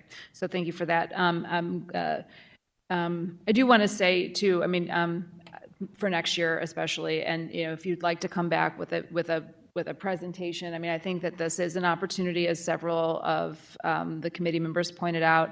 Typically, and not only is it an opportunity, but it's common for department heads to kind of present their budget, their mission, what they're working on. It is an opportunity to educate the Board of Aldermen, the public, and to really just kind of tell the story of what's going on in the department. So I'd really encourage you to do that next year. If you'd like to come back, there's always an opportunity to do that, but it really is an important story to tell, and it's helpful to understand the mission and the things that are happening within the facility, the only facility that the city really houses people in, and it's a very important function.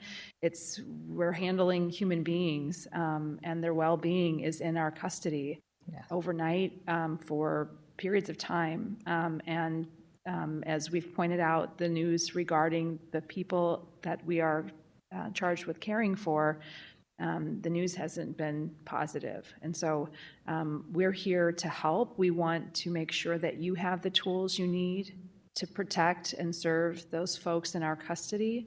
And so if there are gaps, it is our job to ask the tough questions and make sure that, if there are gaps, we can work to fill them for you.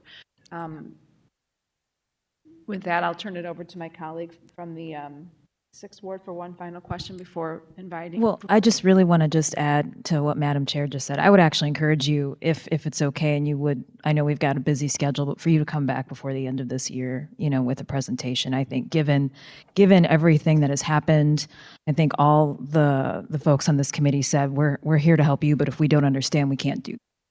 And certainly I think the public does have a right to understand too, right? And we have an obligation as members of the city to do that, not only be transparent, but to communicate in a way that is accessible. So I would encourage you to do that before our budget cycle concludes this year. Okay.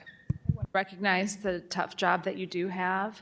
While I haven't spent a lot of time in this particular facility, I was a volunteer at the Juvenile Detention Center for 10 years. And ran a program there for children that were incarcerated, have been incarcerated within our system. Those relationships with volunteers is a tenuous one, can be. I found the programming there at least 10 years ago to be very welcoming to volunteers. I really enjoyed and grew personally from that experience, and I think that it was very productive.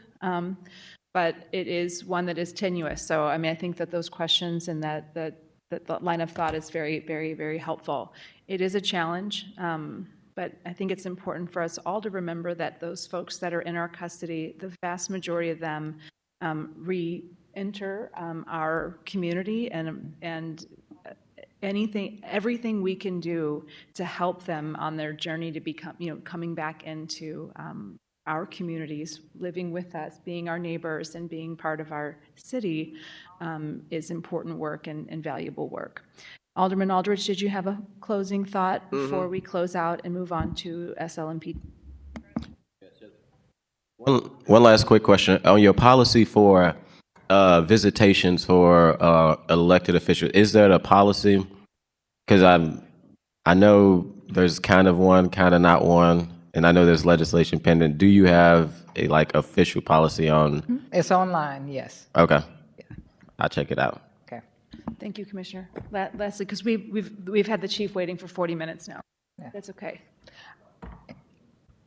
I don't think it'll be time to do it for this one, but I would love to see maybe in the future a line item for the commissary budget. I would love to see how much we actually do make. I think we can probably see it in other ways in terms of the uniforms and other things you invested in, but I would love to see just a detailed line item of exactly what is the profit from that, as a revenue. It is a source of revenues that's used, invested in other things.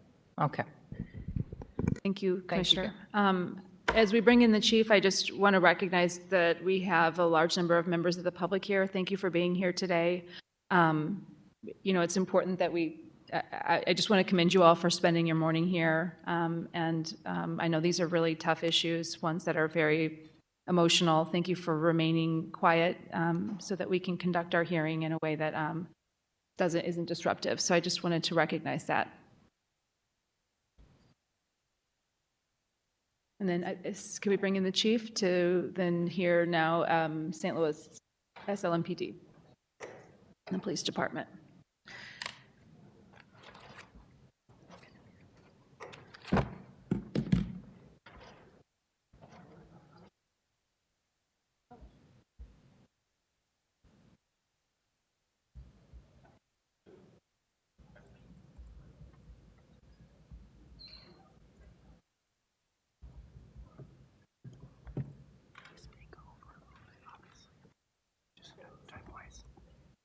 I know.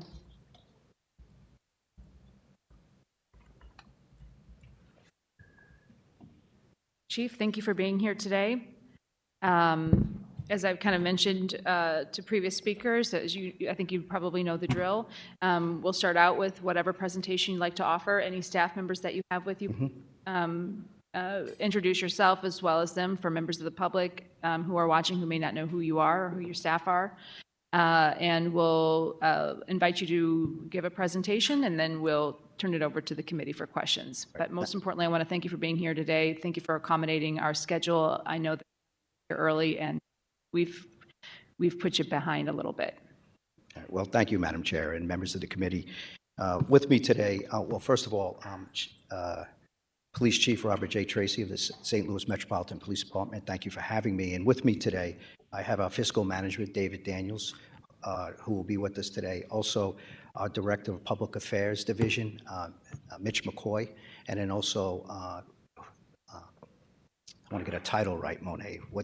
Monet is one of our executive assistants from our office, Monet Cintron, that came with me from Wilmington and is helping me run things administratively and operationally in the St. Louis Metropolitan Police Department. Chief, I just want to, my apologies for interrupting, but I do know we were having issues hearing, so if you could try, I know it's going to be difficult, but try to make sure you speak into the microphone. Yeah. How's that?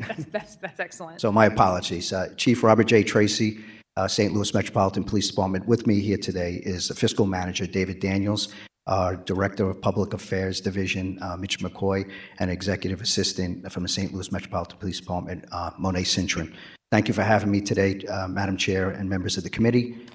And what I'd like to do, if it's okay with you, Madam Chair, I'd like to give a presentation of the budget. David Daniels has done this for years. I'd like him to go through those lines. I have some added comments, and then should open it up for questions if it's okay with you, Madam Chair.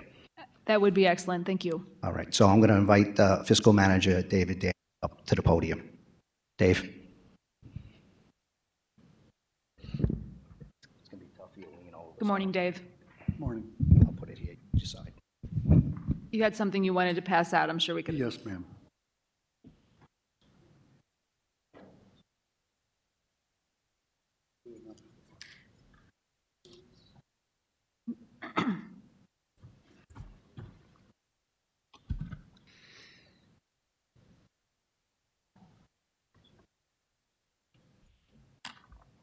Thank you.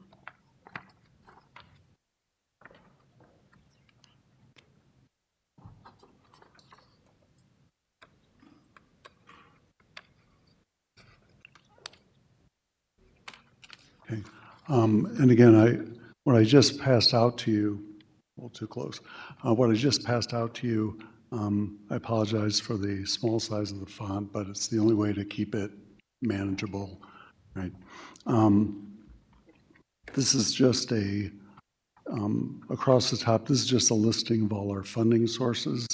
So we have, starting at the far left, the police general fund budget, then the marshals, the park rangers, and then all of the different, use tax, gaming, graduate business license, and all the sales taxes that are used to support the work of the police department.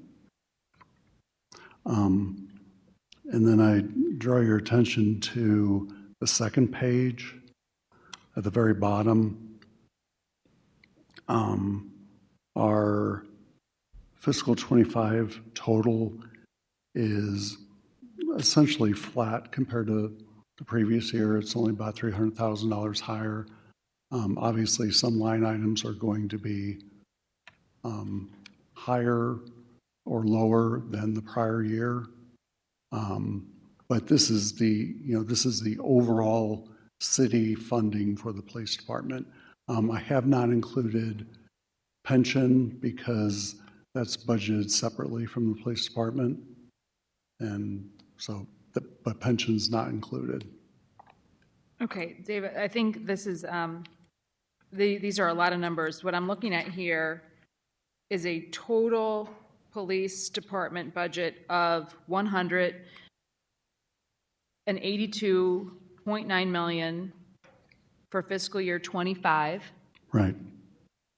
Compared to a fiscal year '24 of $182.6 million. Is that correct? Right. And then what you've got, these columns are the various Line fund items. sources.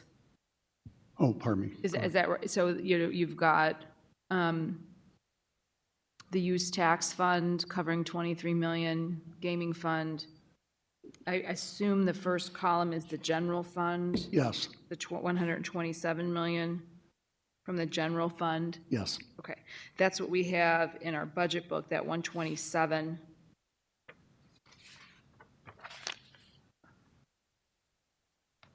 Okay.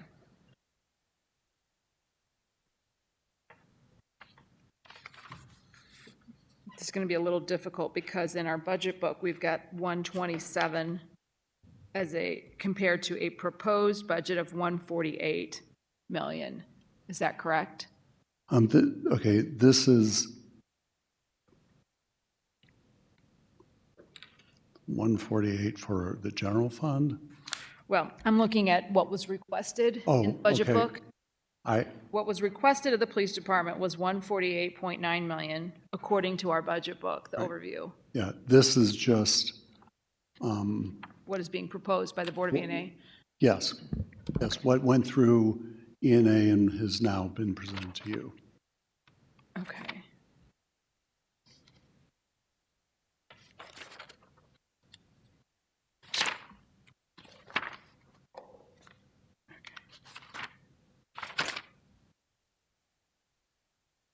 Okay. Would you like to, between the chief or yourself or would you like to give us kind of an overview of kind of where this year's budget compares to last year? I realize you said it's kind of flat, but there is a discrepancy between what was requested and what was proposed by the Board of E&A. Can you speak a little bit to, I'm assuming your proposed budget was what what the department would need to function optimally, where those differences are, and where we are with this 187. Oh, okay.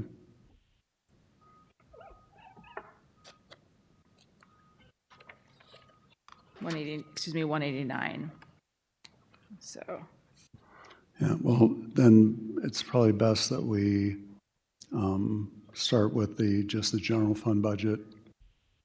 Yeah, I mean, I don't know that it matters exactly where it's coming from. I see where we've got a total requested of 206 from all the different funds. Is that right? Right. Okay, and then what was being proposed by the Board of E&A is 189. What? Okay.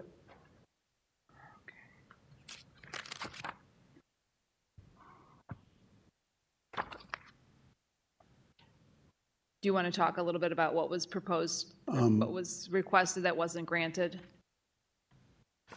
There were a lot of capital requests that weren't granted, and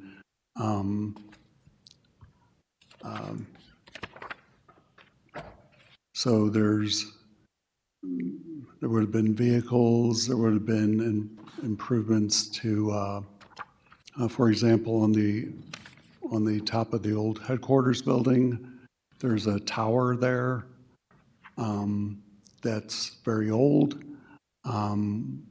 We proposed moving that tower, and those relocation costs would be fairly high. So that's in the request, but once we get to the point where Paul Payne has said, here, this is this is the extent of what your allocation is, then we're making cuts and it doesn't really matter what we might have wanted.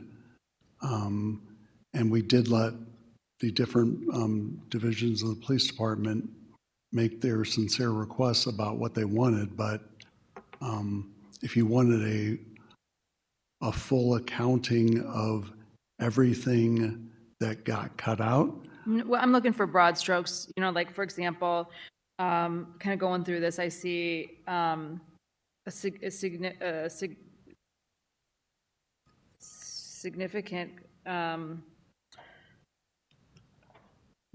difference in health and safety equipment, for example. So it was requested $2 million for health and safety equipment. I don't know what that means. I don't know what your health and safety equipment is, but what's being proposed is 600,000. Again, the fleet equipment. So I'm assuming you're looking for some new cars, and that wasn't allocated. Wearing apparel. One of the complaints I've heard, especially from the Ethical Society, new recruits, is the allocation of shirts to new officers. If you're a new officer and you only get one shirt that can hold your camera, that's going to be a hardship for you to be able to show up to work on a daily basis if you don't have a washer and dryer in your housing unit. So these are issues that I'm kind of hoping that we can kind of just kind of address from that perspective, but also just kind of hearing the staffing numbers, et cetera, going back to some of the other departments. I know you guys have a very serious deficit, I would say, in what you're allocated on fleet, your staffing positions are, and what you've got filled. So our job here is to just kind of understand what your budget is, where the holes are, what you need to function optimally, and kind of what was cut, what if there needs to be changes. Okay. I'm just kind of going through and eyeballing some of this. If there were things you wanted to point out that hey, look. Okay, so I'd like to start with the salaries and benefits, if I could. So the total salaries and overtime is essentially almost the same. I've increased the amount, for both civilian and commission overtime, just to reflect what we're actually spending on overtime. Okay. You'll see that there's a fairly significant decrease in salary or commission salaries. That's partly due to if you go to your personnel schedule. Okay. And this is a pretty big item. The personnel schedule is going to be. Is this a total for the entire police department? No, if you could go to the personal schedule where it has commissioned staff. Okay, so we're looking at page 319. I don't have your book. I think the book is right there. If you need it, Dave, it's right to your left. Okay. If you want it. Well, if you look in the commission staffing, there's a line item, and we've discussed this with one of your members. The attrition staffing adjustments. It's a minus 9.49 million. Where's this at? This is the first time I'm seeing this book. They don't print the copies like they used. They don't print all the copies like they used to. 321. Mm-hmm.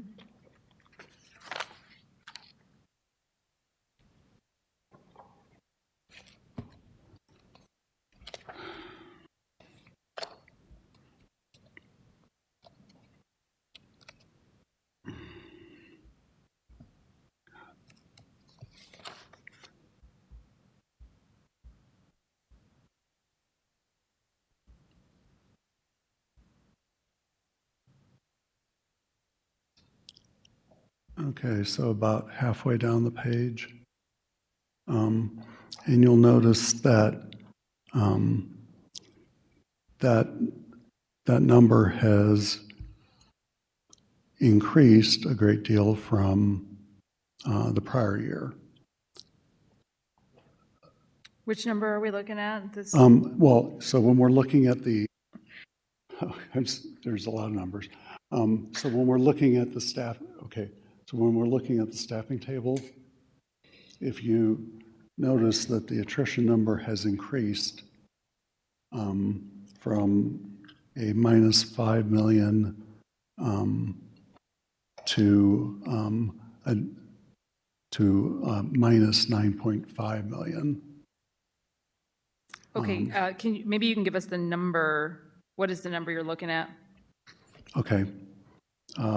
You're looking at page 321. 321, and if you go down to about the middle of the page, there's a minus 9,493,000. Yes? Okay. So. This and is then- decreased from 13 million. Last Well, year's about, no. last year was -5. Yes. And that's recognizing the fact that any increase that they might have, the police officers, okay, so our staffing has gone down, obviously. Your staffing has done what? Our staffing has decreased. So we're not keeping up with our attrition in terms of attracting new staff and retaining staff. Okay. So that number has increased, just to recognize that fact. Where are you at right now? I'm looking at the latest, the last staffing report that we received, which was in February, has authorized staffing positions for the police department to be at 1,806, with a vacancy of 486. So that puts you at about a 27% vacancy rate in the police department. How many staff members do we currently have? Just.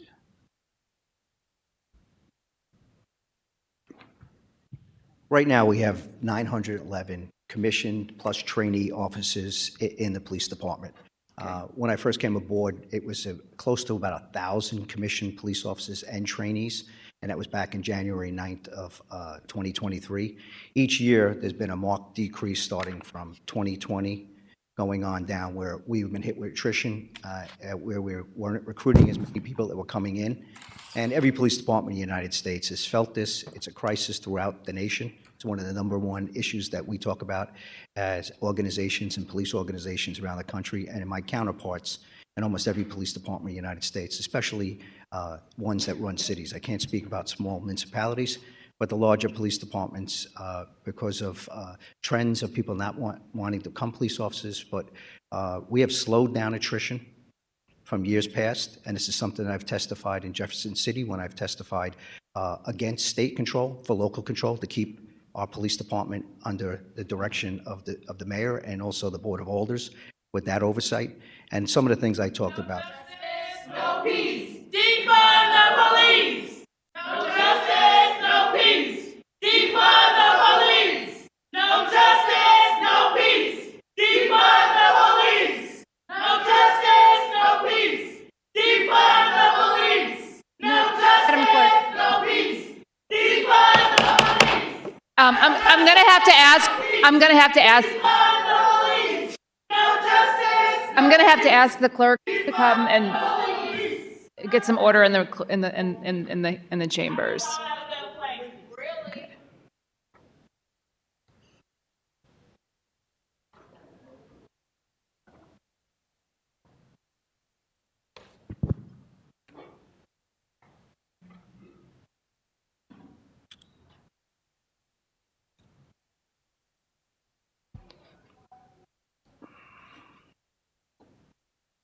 Chief, you were saying you have 911 commissioned. It's a dynamic report. Some are coming in, some are going. As of Tuesday, when I ran the PeopleSoft report, it's 911 commissioned officers, and that's including individuals, trainees that are in the academy. So that number is probably about a net loss of close to about 90 officers. In years past, the numbers were a lot larger. I'm hoping with the recruitment efforts that we have, things putting up billboards, additional money, $300,000 in the budget for our recruitment team. We're going out to all events, HBCUs, colleges, military bases, people being discharged. We're looking to make sure that we start to bring the amount of applicants coming in, and that has started to increase. So that's pretty promising at this point. I do want to say, for the record, since I've started, there has been a marked increase of the salary. The officers got a $12,000 raise last year. There's an economic reopener that we're looking at as in a collective bargaining agreement with all rank and file this year. That raise was historic. And on top of all the other things, 22 officers that have left this organization, I've sworn back into this organization that were originally St. Louis Metropolitan Police officers, have come back. That's bigger than our probably twice the size of our graduating police academy classes. We had 11 graduates a month and a half ago. In July, we'll have 11 more graduates if the number stays as it is. We had 24 that just went in 2 weeks ago. And right now, we have close to 30, 40 applicants that are going through the process. And as soon as they're done, we're going to start another academy class. So these are the things that are starting to change in the time that I've been here. But if I may, I think you've been looking for a few overviews. Our fiscal manager can go line by line and talk about some of the things where some things we've come down in the budget. And as you can see, overall, our budget, if you take our total proposed F25 budget, and I'm just going to read as a summary above, Dave Danielson getting to those numbers crunching, walking with Paul Payne. And if we don't have the answer, we can get back to you through the chair. I would love to do that. But the annual budget, total proposed budget for the police division, excluding grants but including pension costs, is $226 million, maintaining the same level. Where are you at, Chief? I'm doing this from an overview. I'm not even looking at the line items. I'm giving you a summary. I'll let Paul Payne, that includes pension. Paul Payne. Dave Daniels. I'm just trying to give you a summary. If you want to go line by line, then I'm going to have to give it back to Dave. I just want to give you a quick summary, and then we can dig into some of the things. I think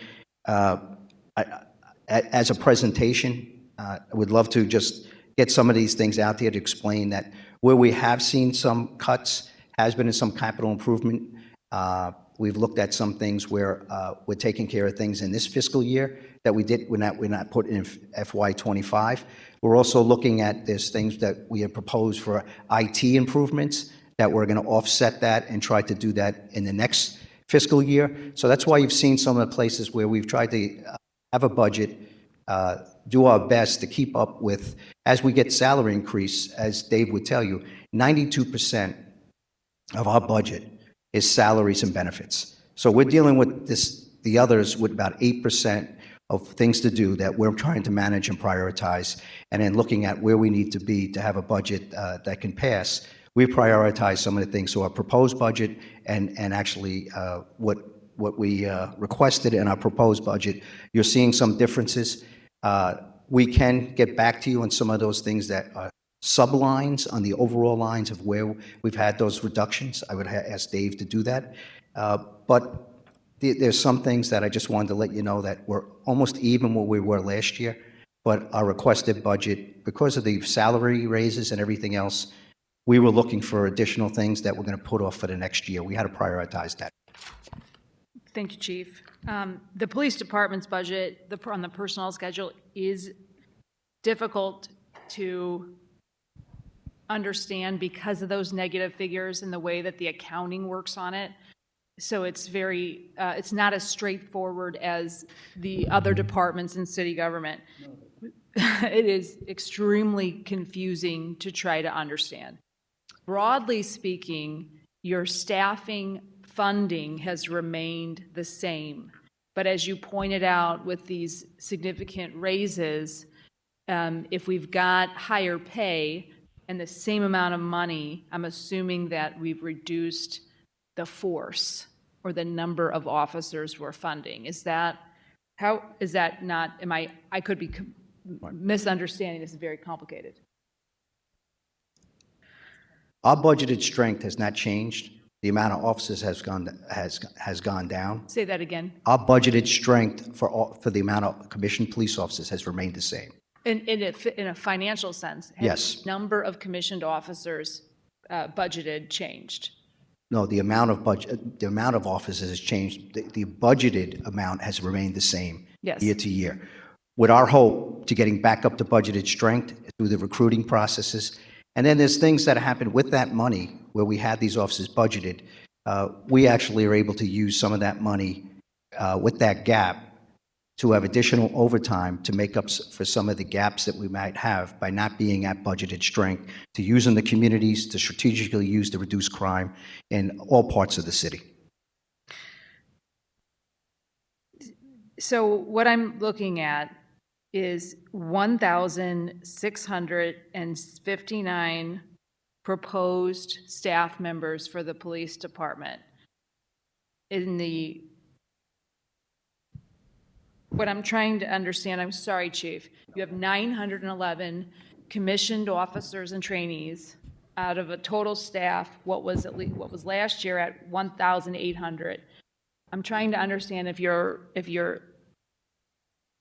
budgeted staffing numbers has changed and where that's happened. It's hard for me to understand how the number of staff members has not changed, nor has the budget to their salaries changed, but the salary has increased.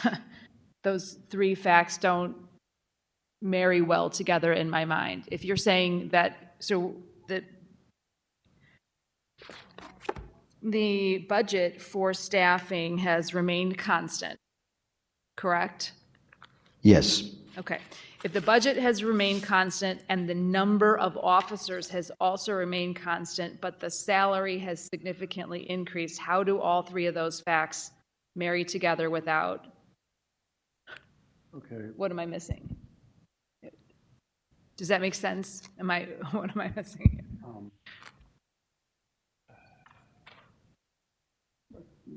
We're in contract negotiations, so the salaries have not changed at this time.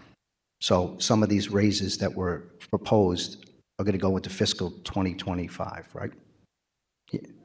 That's what we're looking for. But even health insurance would go up, right? There's a little bit. Is that all part of negotiations? So if you negotiate, if we approve your budget and you have a projected staffing cost of, where are we at?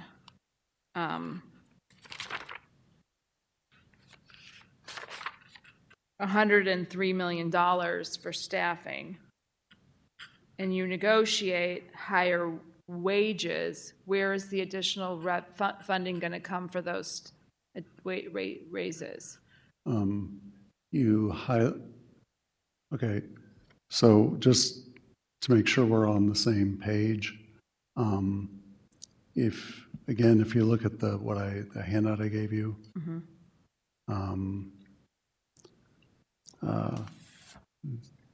and so if you look at the second line from the top on police salaries, okay, so from all the sources of funding, it's 81.2 million. And last year it was 85. And as I was trying to explain, the reason that number went down, okay, is if you go and look at the attrition number, and I get it, this is why the police budget, part of the reason the police budget is so confusing, because there's so many negative numbers in that salary table. There's not a lot I can do about that. But I raised the attrition number to reflect what our staffing level was likely to be in the coming year. The biggest problem, Chairman, is that we prepared this budget kind of in the blind, because ideally, what you really should do is you should know what you're going to be paying people, Yes. right? But for many years, the salary negotiations break down, don't happen, whatever. I'm not really part of that. But so we go into the budget, we have the existing pay schedule, except what we don't know is, hey, what are we really ultimately going to pay these people? Because since salaries, and salaries also influence how much the benefits cost, since salaries are such a large part of our budget, we construct the budget using essentially old information, right? And not knowing what effect any potential salary is going to have. If you told me in advance that, hey, all the commission people, and I'm just using a number, this is not a promise to anyone, right? But let's say we increase all the commission salaries $15,000, right? Well, then the budget that you would see would look different because that might influence our staffing, right? Right. So when do the when do the negotiations, those take place on an annual basis? Okay, so normally the wage reopeners are supposed to start in October, September, October, somewhere along that line. I think there was only one meeting. In October? And I somewhere around that time. I don't know the specific date. And the negotiations occur between so the negotiations are between the the department personnel, the union, and then they include management staff from the police department. And at that point, the union presents a list of demands or requests, and at some point the city responds.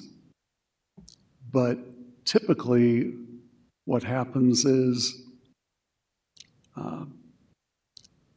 they wait until, let's say, the budget director tells them, oh, here's how much you can give, right? Here's how much money you have to work with. But I think Paul, and I'm just expressing my own opinion here, not the opinion of the police department. But I think we put Paul Payne in a very unenviable position because we ask him to literally do the impossible, which is say, oh, here's how much money you have to give to the police, which also means here's how much money you have to give to the fire, without him knowing, hey, how does this influence what level of staffing that you actually have, right? Because you have a set amount of money. You don't know what the salary is. You divide it by the salary and you get the staffing number. Right. And so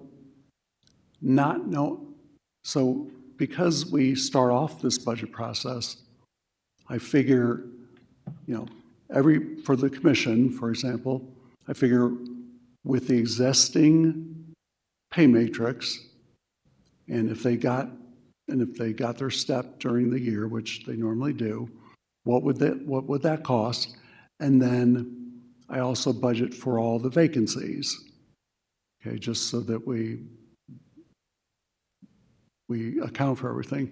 I budget for all the vacancies, but then in addition, I look at, well, what's likely to be the actual staffing level during the year, given trends and everything. But I do that in the dark because I don't know what they're going to actually get paid, right? So those contract negotiations between the labor union, yes, the police department leadership, personnel department, start in October. When do they typically resolve?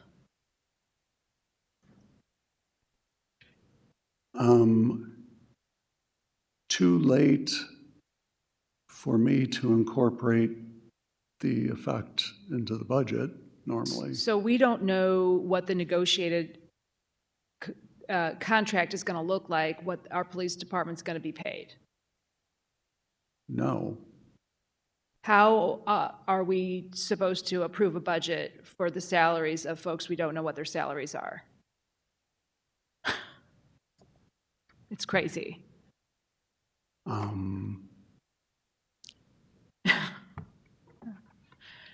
You're in an unenviable position because this is not your responsibility.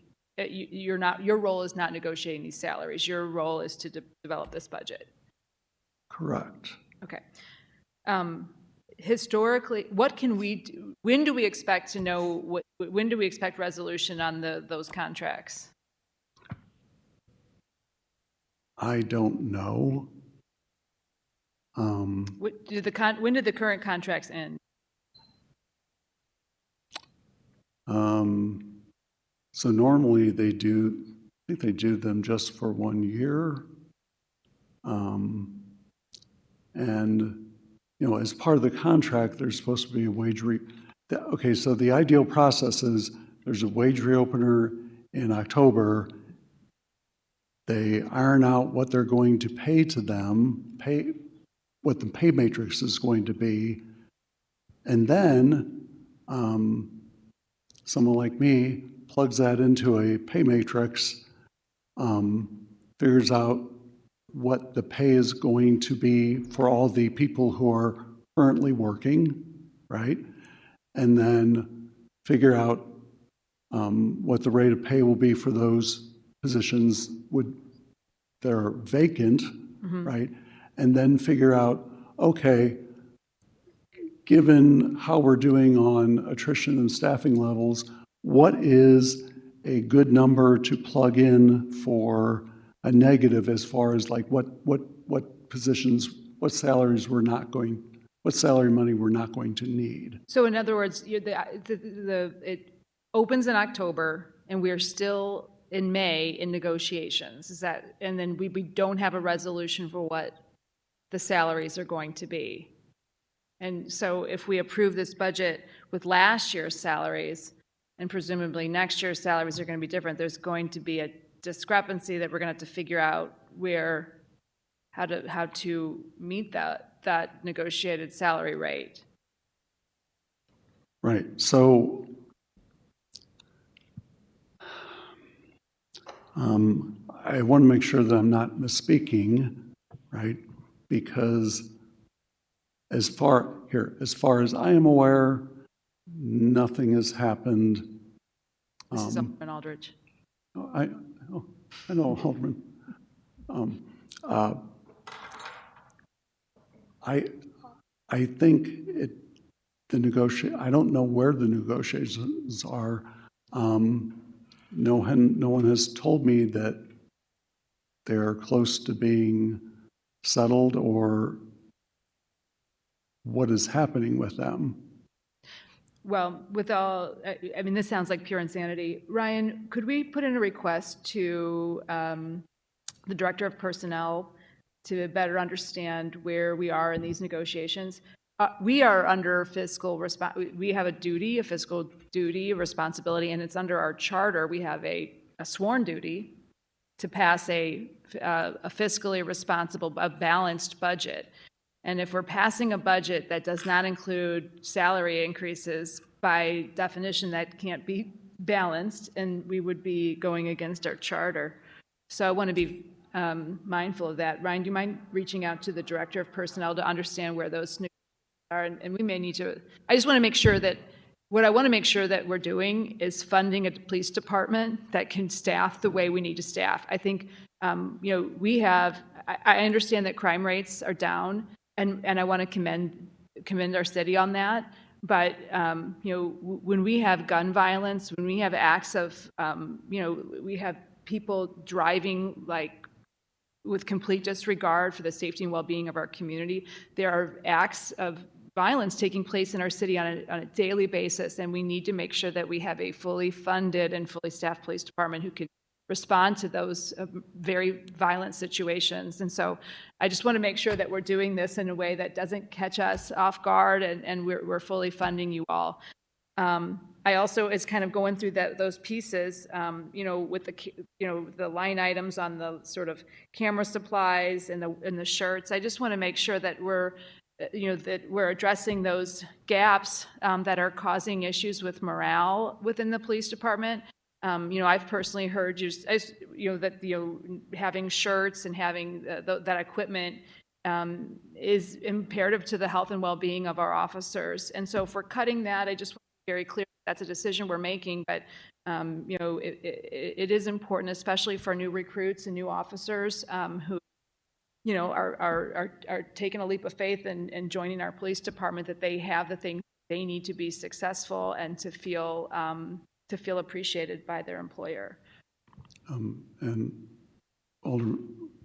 Chairman Spencer,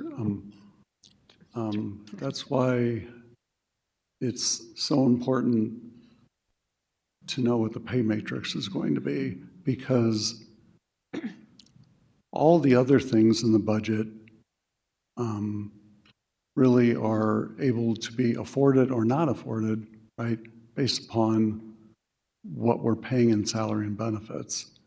And so to be able to intelligently tell you, oh, this is exactly what we're going to do, I have to know what the new pay matrix is going to be, or if it's going to stay the same. I don't know. Well, we appreciate your frankness. I mean, I think it is imperative that we know what those numbers are, so that we can pay people, but with a budget for it. So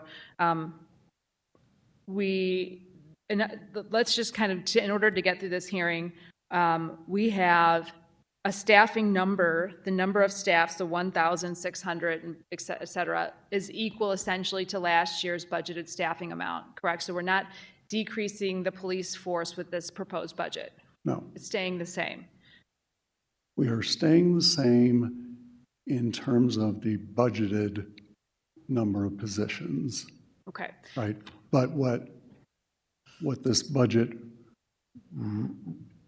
currently is showing you is that, given the existing matrix and our actual, and because I'm forecasting our attrition will be higher, right, that the number of positions that need to be funded is going to be lower than last year because we have fewer people, and I'm trying to be realistic. Our budgeted salary total went down, but that's only because of the fact that I increased that negative attrition number. And just, can I jump on a little tangent, because I know that it's frustrating for you and anybody else who looks at these documents. So all of these negatives that you see on 321, page 321? 321. Yes. Yes, the negatives we see. Yeah. So these are projected shortfall, holes in staffing. Is that right? what? No, only one of them is. Okay. Okay, so the attrition number is what you would call the holes in staffing. The rest of them, let me give you an example. So The salary adjustment fund, for example. yeah, so look at your public safety sales tax. It's a negative 12,266,121. Okay, that is the salary adjustment fund, Yes, it's salary adjustment fund 1120. one of the two salary adjustment funds. There's Or there's plenty. several, actually. It's the last one. It's the last negative number in there. Okay. Okay, it's Fund 1121, which is the public safety sales tax, otherwise known as Prop P, right? Okay, so you see a negative 12,266,121. If you look at the document I handed out to you on the maybe fourth to last column, you'll see a figure of 12,266,121. It's first, no, The public safety sales tax too? yes. Okay. You'll see that that's, That's our overtime? it's got a salary of, okay, the number matches. So you got a negative number in the general fund of negative 12,266,121. Oh, And then in the document that I gave you, there's a figure of 12,266,226,121. in one document, it's a positive figure, and the other document's a negative figure. That's, okay, yes, okay. So essentially, those other funds are being used to offset the request in the general fund. That's why you see those negatives. The public safety sales tax 2 fund is used to offset the salaries requested from the general fund. Yes. I majored in math in college and my head is spinning. I don't know how anybody does this. It's very confusing. How anybody from the public could kind of parse through this. I'm glad we're going through this, but it's extremely, extremely confusing. The public safety sales tax 2 fund, where's the public safety sales tax 1 fund? They're just using the common names that they get called. Okay, so this was the sales tax we passed in 2019? Yeah, it's the last sales tax you passed. Okay. That half cent sales tax, I believe, 60% of which was to go to public transit. I thought the police department. Yeah, essentially, so that sales tax funded, I believe, a $6,000 raise across the board for all the commissioned. Okay. But that's why you see those negative numbers, because it's really practically the only way to do this unless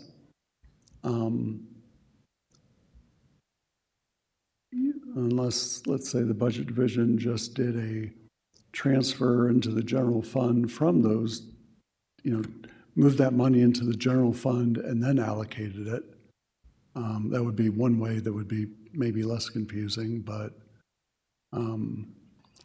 there's really no other good way to do this besides artificially trying to stuff a number of positions into, let's say, the public safety sales tax too, but that's not what it was. It wasn't meant to fund an individual position. It was just meant to fund an increase in salary. And I believe, if memory serves me correct, that for your actual audit, right, that the auditors move all these, I think they move these sales taxes to the general fund for reporting purposes. But we get these allocations. We have an allocation for the general fund and for all these other funds, and they're used to offset the salary requests for the general fund. And I'm sorry it's complicated, but that's how we have to do it. Okay. I'll turn it over to the committee for some questions. Broadly speaking, Chief, are we missing things from the budget that you feel we really need to function optimally? Again, I was kind of talking about some of those things. I mean, these are anecdotes from rank and file who pointed out over the years, I mentioned the shirts, et cetera. I just want to make sure that we're adequately supplying our officers, especially the new ones, in a way that keeps them on board and working for the city. Yeah, anytime, we speak with the Police Officers Association, the leadership, and also Ethical Society of Policing. We meet on a management labor meetings. Anytime these things come up, they do call my office, and if there is an issue that you talked about with shirts, we resolve them very quickly. So we have to have constant communication with officers, even if they're in the union, whether it's one of the unions or representatives. We make sure that we take care of them, and if it's something that happens to be shirts, that issue might have been where there was a delay in delivery. I remember an incident where they had to wear their own clothes and a suit for a few days. Once the delivery came in, we were able to rectify that situation. And anytime those things, we are taking a look at how we issue uniforms, what type of uniforms. We're creating a uniform committee shortly to take a look at and get concerns from the rank and file and see if we can better supply or make any improvements if needed. Okay, does this budget, is just a few things that jumped out at me again, was a requested budget for body camera supplies of $60,000, zero of which is proposed. The health and safety equipment, the request was $2 million. The proposed value or the proposed amount in that fund is $600,000. These two are jumping out at me. I just want to make sure, if there's. One of the things when we take a look at the budget, and I sit down with our fiscal manager, sit down with Monet Cintron, sit down with the administration, sit down with Paul Payne, as we go over these things, we want to make sure that we prioritize. And the things that were needed, how some of these line items are showing up right now, I'm satisfied that when it comes to the things that we really need, there's other things I know we have to get done, but where do we prioritize to come in with a budget that actually can pass? When it comes to body-worn cameras, it comes to ShotSpotter, it comes to cameras, it comes to all the other technology that we have. I believe a lot of this, where what we asked to fix this year, David hit on the old tower. Mm-hmm. That's a big cost to bring down. Can we wait on it? Yes, but we did put a request in. And there's some IT things. IT, we know if we don't stay up on that. Can we wait a year? We're trying to get things done. We put the request in this year. Okay. As you itemize them, these are broad. There's broad numbers here, but there's more information behind those numbers. And some of those reductions that we look at, I can get back through our fiscal manager, get back to this committee on any type of specifics of where they land. But when I look at what we need at this time, when it comes to cars, vehicles, equipment, we prioritize that because we're in a competitive world about how we bring police officers in. We got to make sure that our officers are taken care of. We got to make sure they got the best equipment out there to be competitive, to retain officers, to recruit officers.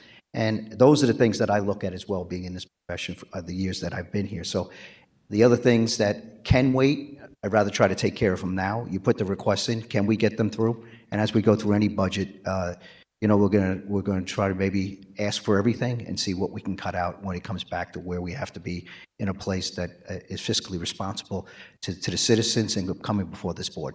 Okay, thank you, Chief. Lastly, on the Sky Camera, Sky Cop, are those in? I couldn't find those in the budget. Where are we with those? How many do we have citywide? And does this budget contemplate any new Sky cameras? I know they've been very helpful in kind of addressing short-term needs, high levels of violence in a small geographical area, and I've been grateful to be able to have some of those deploy. And what we're going to do, part of the executive order, I have a mandate, which is something I agreed to from the beginning, and Alderman Velasquez can speak to this as well, is that being transparent about the technology that we have out there and making sure that sometimes we can alleviate some people's concerns by having that transparency both written and then also giving a presentation before the Public Safety Committee. We did put the executive order out, and it does outline, this went out on Tuesday, it does outline where all our technology is in the funding, and I can read right off to the page and make sure it's introduced to the committee. But when it comes to the operation of the mobile camera trailers, we have funding sources of about $240,520. I agree with you. They are absolutely critical to make sure that they're a force multiplier where people are requesting them in areas, and they've helped us out, and they also can be put in areas where we've had issues and or to prevent some issues. And if something has happened, they have helped us for an evidentiary videos that help us solve crimes. And so I'm not exactly the number that we have right now. I have them right here. We have 30 of them at this point, and we also get funding from outside sources that actually help us with these through a police foundation, through other sources, through grants that we use in technology. So the mobile cameras, we have 30 right now, spread out between the patrol areas and districts. Okay, thank you. That's really helpful. I'm going to turn it over to Vice Chair Pam Boyd. Believe she's remote. Alderwoman Boyd. I'm going to turn over the questions to you, but also I unfortunately have to step out, so I'm going to turn over the committee to Chief. Really appreciate you being here. Thank you again for accommodating. I appreciate your staff being here. We appreciate your service to the city. We do recognize your force is down, and we're grateful for the folks that are serving in uniform in our city. Thank you, Chairwoman. Okay, thank you, Chief, for being here. I guess after hearing this report, I really don't see how we can move forward on anything in regards to the budget, because you all don't even know what's been approved or not approved.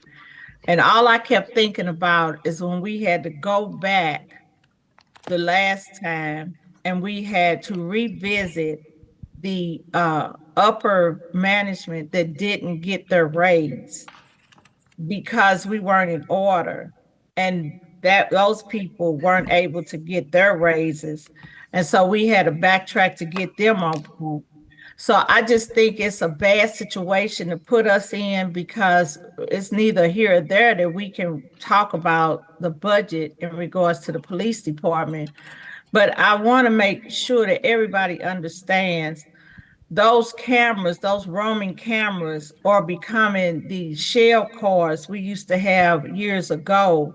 And I keep telling people, you don't have the manpower, you don't have the people that can be down at the Real Crime Center to monitor those cameras in all the areas that they're at.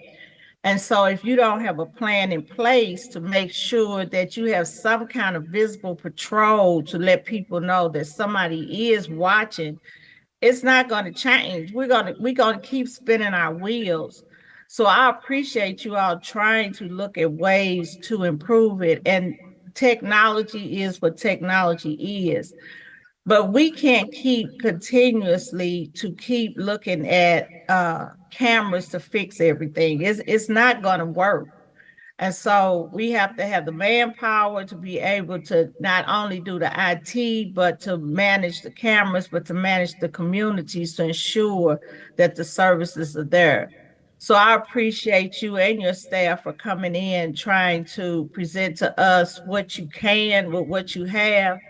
But I just feel as a whole, until we have the actual numbers in place, we can't really say one way or the other because as the young man that was speaking for you in regards to the numbers, we're kind of in a sticky situation, so we don't know which way to go. So thank you very much, and I apologize because you're really in a sticky situation. Thank you, Madam So Vice Chair. you're welcome. So I'll let Alderman Oldenburg go next. Thank you, Vice Chair Boyd, Chief Monet, Dave, and others. Thanks for being here today. Just a couple of questions I do have. We have seen some favorable reductions in violent crime. Congratulations on that. I think we'd all admit, yourself included, that there's still some work to be done, but does this budget also allow you to continue to implement those strategies to further reduce and support the downward trend in violent crime? Absolutely, Alderman. I think technology is great, and I agree, Madam Vice Chair, but we can't solely rely on technology. It's a force multiplier and an overall comprehensive strategy, and we leverage it. And even if we were up at full strength, budgeted full strength, we would still be leveraging this technology because it's very good, and used in the right way, it can help get some of the reductions that we've seen.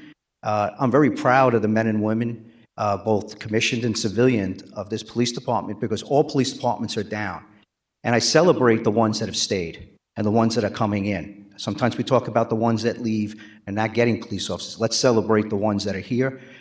My hat's off to them. I'm so proud of them to be able to get the reductions that we were able to get last year. And I think a lot of it was very good police work, work in efficiency, using strategies and a comprehensive plan, and rolling in some of this technology. We have not cut any of that technology out, and that's why I've made sure that those are the things that are priority leveraged. And at the same time, we have recruitment campaigns. We've changed. We've had additional money go into how we're recruiting, where we're sending our officers.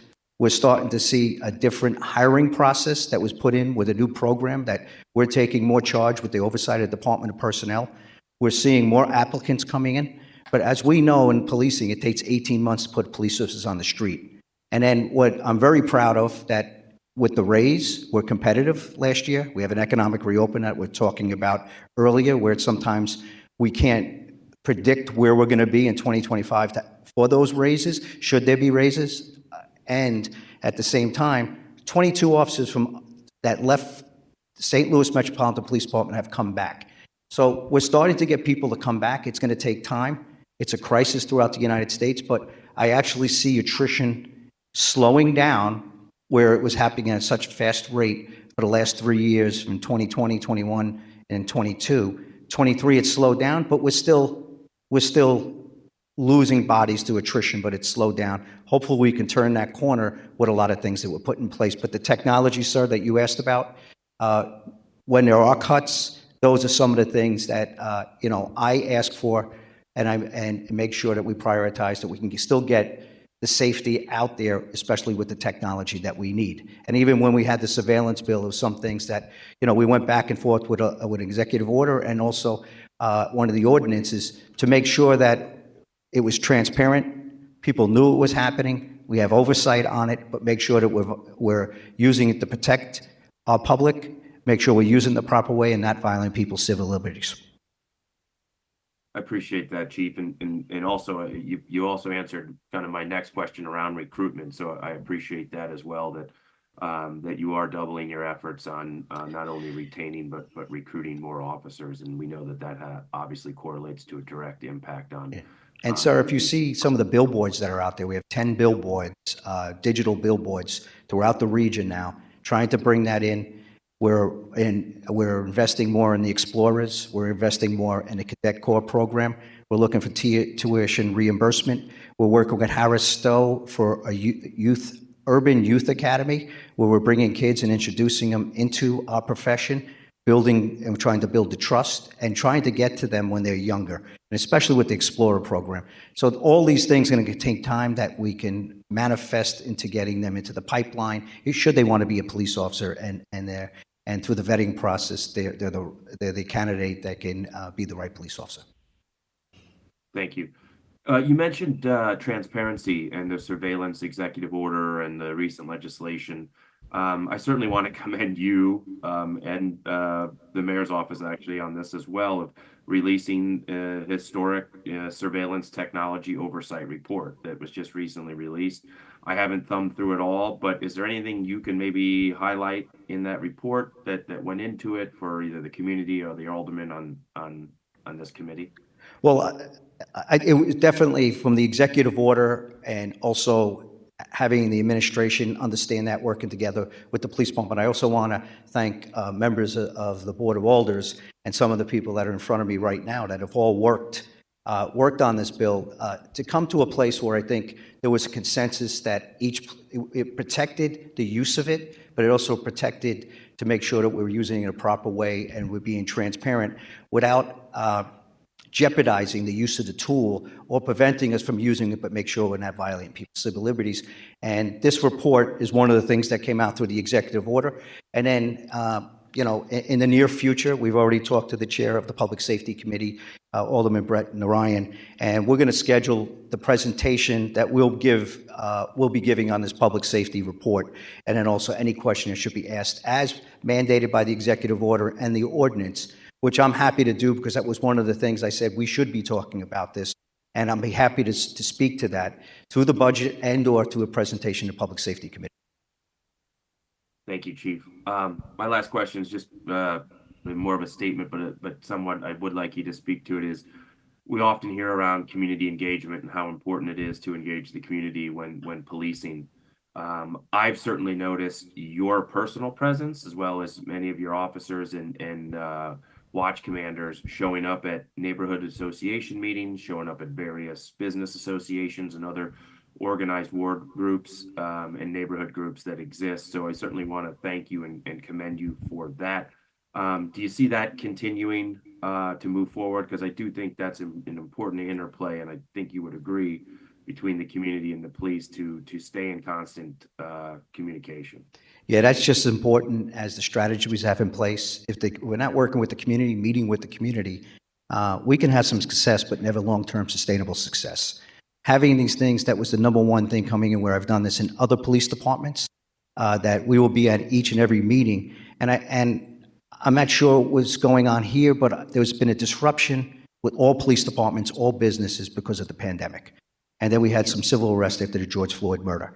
So we've kind of been allowed to meet only because we're handling a lot of things and doing things other than just normal policing. And we couldn't get together personally. Zoom is great. It was a great substitute at the time, but it can't substitute us being present in front of people, having that human connection. I'm seeing Alderman Aldridge. I'll be at your town hall next Saturday, right? This Saturday. Oh, I would have missed it. No, I'm kidding you. So I will be at that, and that is going to continue. The short answer is yes. It is too important not to do that because at a lot of police departments, we have a community liaison where it's one person goes out and speaks for the 100 cops that are in the district and through the commanders. And you know what? Everybody's a community police officer, starting with your chief. And I have to set the tone to be at these meetings. And when I can't be to these civic associations that are in the dozens and dozens, I expect them to be at them. And also making sure my rank and file and the officers that are answering calls for service, because they're the ones that are going to be responding. And when they see the issues that the community is having, they feel the connection. They'll do that extra directed patrol. They'll have that connection. You're hearing it. It's not from the chief, not from the commander. I need you on this corner for this issue.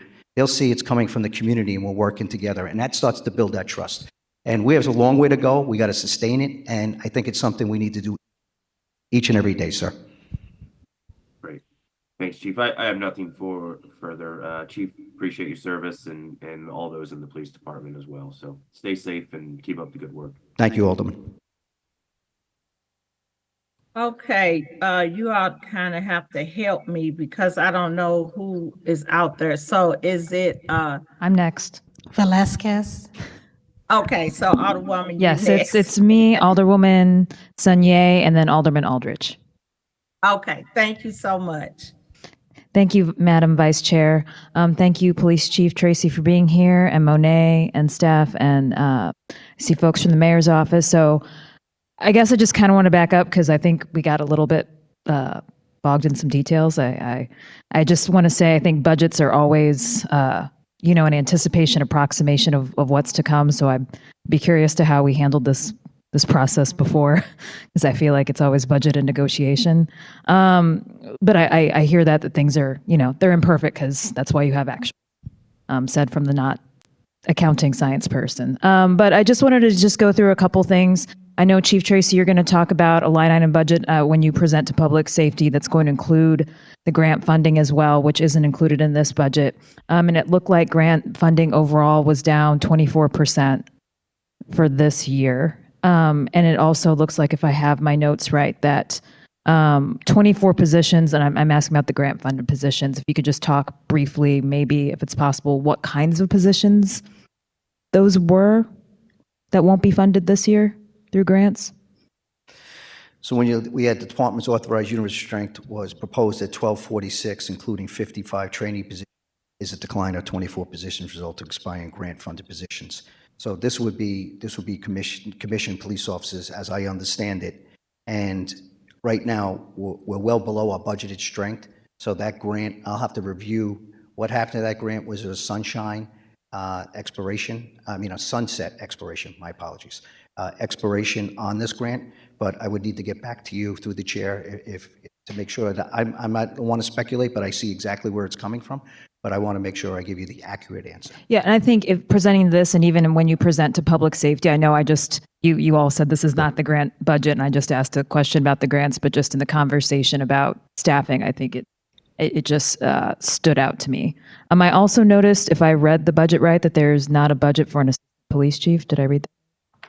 There's not a line item budget. There's not a... There's a line item for, I'm sorry, who? Assistant police chief, and it doesn't look like that number was budgeted in the personnel? No, that wasn't budgeted. Right now, we have 4 lieutenant colonels. It depends. Some years they have them, some they don't. I don't foresee having that position. We have 4 lieutenant colonels right now. I think you do reorg a police department as the managerial rights that I can do. Right now, I think keeping it at 4 lieutenant colonels is where we need to stay right now. And that's not to say that I wouldn't come back next year. And what I would really do is I can actually pull that up from taking 2 police officer positions that would cover that salary, because we have that wiggle room. That's something I can come back and propose. Okay, I was just curious. And I look forward, I thank you for your ongoing collaboration and cooperation in regard to the technology and the technology budget. So I'm really looking forward to that presentation in public safety where we can see everything. And I will also completely read the technology report that you all sent over. So with that, I have no more questions. Thank you very much. Thank you. Okay, next we have Alderwoman Saulnier. Thank you, Madam Vice Chair, members of the committee. First, I'm going to do the same thing. Thank you all for being here, present with us. I obviously know you guys have a high load, and then I will also echo the sentiments of the community presence. I like to joke with the chief sometimes and be like, "Are you going to be in my hood today?" And oftentimes he is at the neighborhood meeting. And I feel like you do a good job, especially in my community. I have constituents that ask the questions, as you know, that's why I do. And you handle them well, you give them a good response, and you actually came, I think we either were on the brink of figuring out the CCOPS thing or had figured out, but maybe we were at the tail end and you were still like a great sport. You took their questions, and I was just glad that we were able to show the community, even though we're having this policy conversation, there's no disrespect and there's no bad blood because we share the same mutual interests.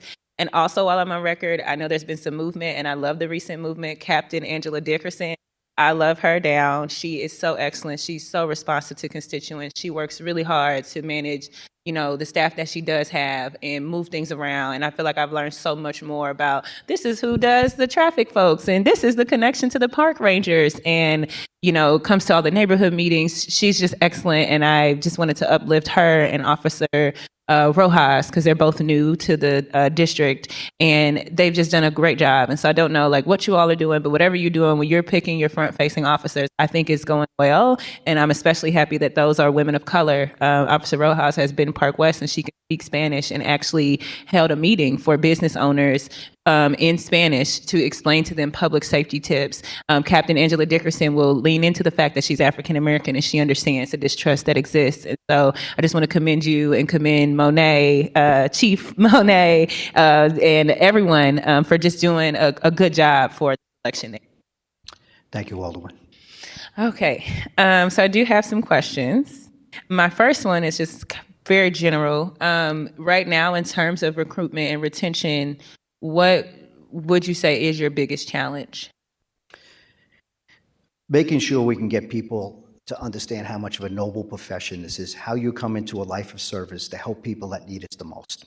And I think, there's been different factions out there, and sometimes a negative narrative, some earned, some not earned. And so we have to start rebuilding trust. We have to make sure that getting out into these communities, they love it. I'm telling you, the feedback of going to all these community meetings, even our officers who weren't able to do it for years because of the disruptions, they enjoy going to the community meetings. They all want to be there. And then I think with a lot of them, because we've been separated because of circumstances beyond our control, realizing how much the community wants them, needs them, and cares about them.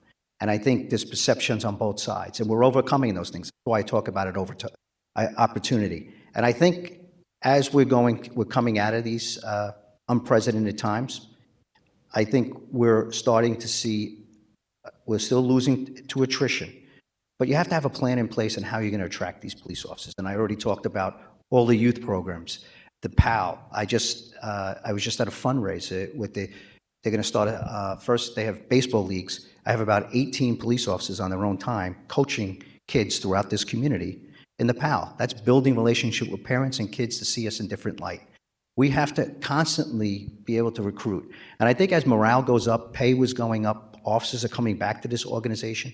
The best recruiters of any organization, I don't care whether it's private or public, or the people that work in the organization, because they're going to tell people and they're going to advertise us for us, billboards. So I think for recruitment, retention, we also have to streamline the process. We have to make sure that the archaic process that we've had in place with hiring, where we used to have, we could take our time because there was lists of people. Now, we don't have a list. We exhausted immediately. We changed our business model where we're calling officers as they apply, or future officers, applicants. We call them almost the same day. Once they show up on their application, we capture them because they're going to apply to 6 or 7 different police departments. And whoever's capturing them is going to have a heads up. We bring them in, but a lot of them want to become St. Louis Metropolitan Police officers. Hiring process, it's huge. HR, I commend Director Sonia Gray and her team of what they're doing, and then allowing our team to take the lead in this and then have the oversight for the approval process. Those are dynamic changes I think are going to help us in the future to make sure that we don't lose candidates to other jurisdictions. And then, as I talked about, it's not by accident people are coming back. 22 officers have come back, and I've sworn them back in. That's twice the size of the last 2 academy classes. Those are the officers I could put right back on the street after about 3 weeks of reacclimation training, although they're police officers in other jurisdictions. We trained them. They came from our police department. And then what we did is we also opened up something we didn't do to make sure that we could take lateral transfers. We do a little bit of a longer, shortened academy. And if they come from other jurisdictions, we'll take their seniority time. So we're making ourselves competitive where it was always a one-way street. So other jurisdictions were taking our officers. Now, if they train them, if suitable, other officers are coming our direction. And we already have one already, and we have another one in the pipeline.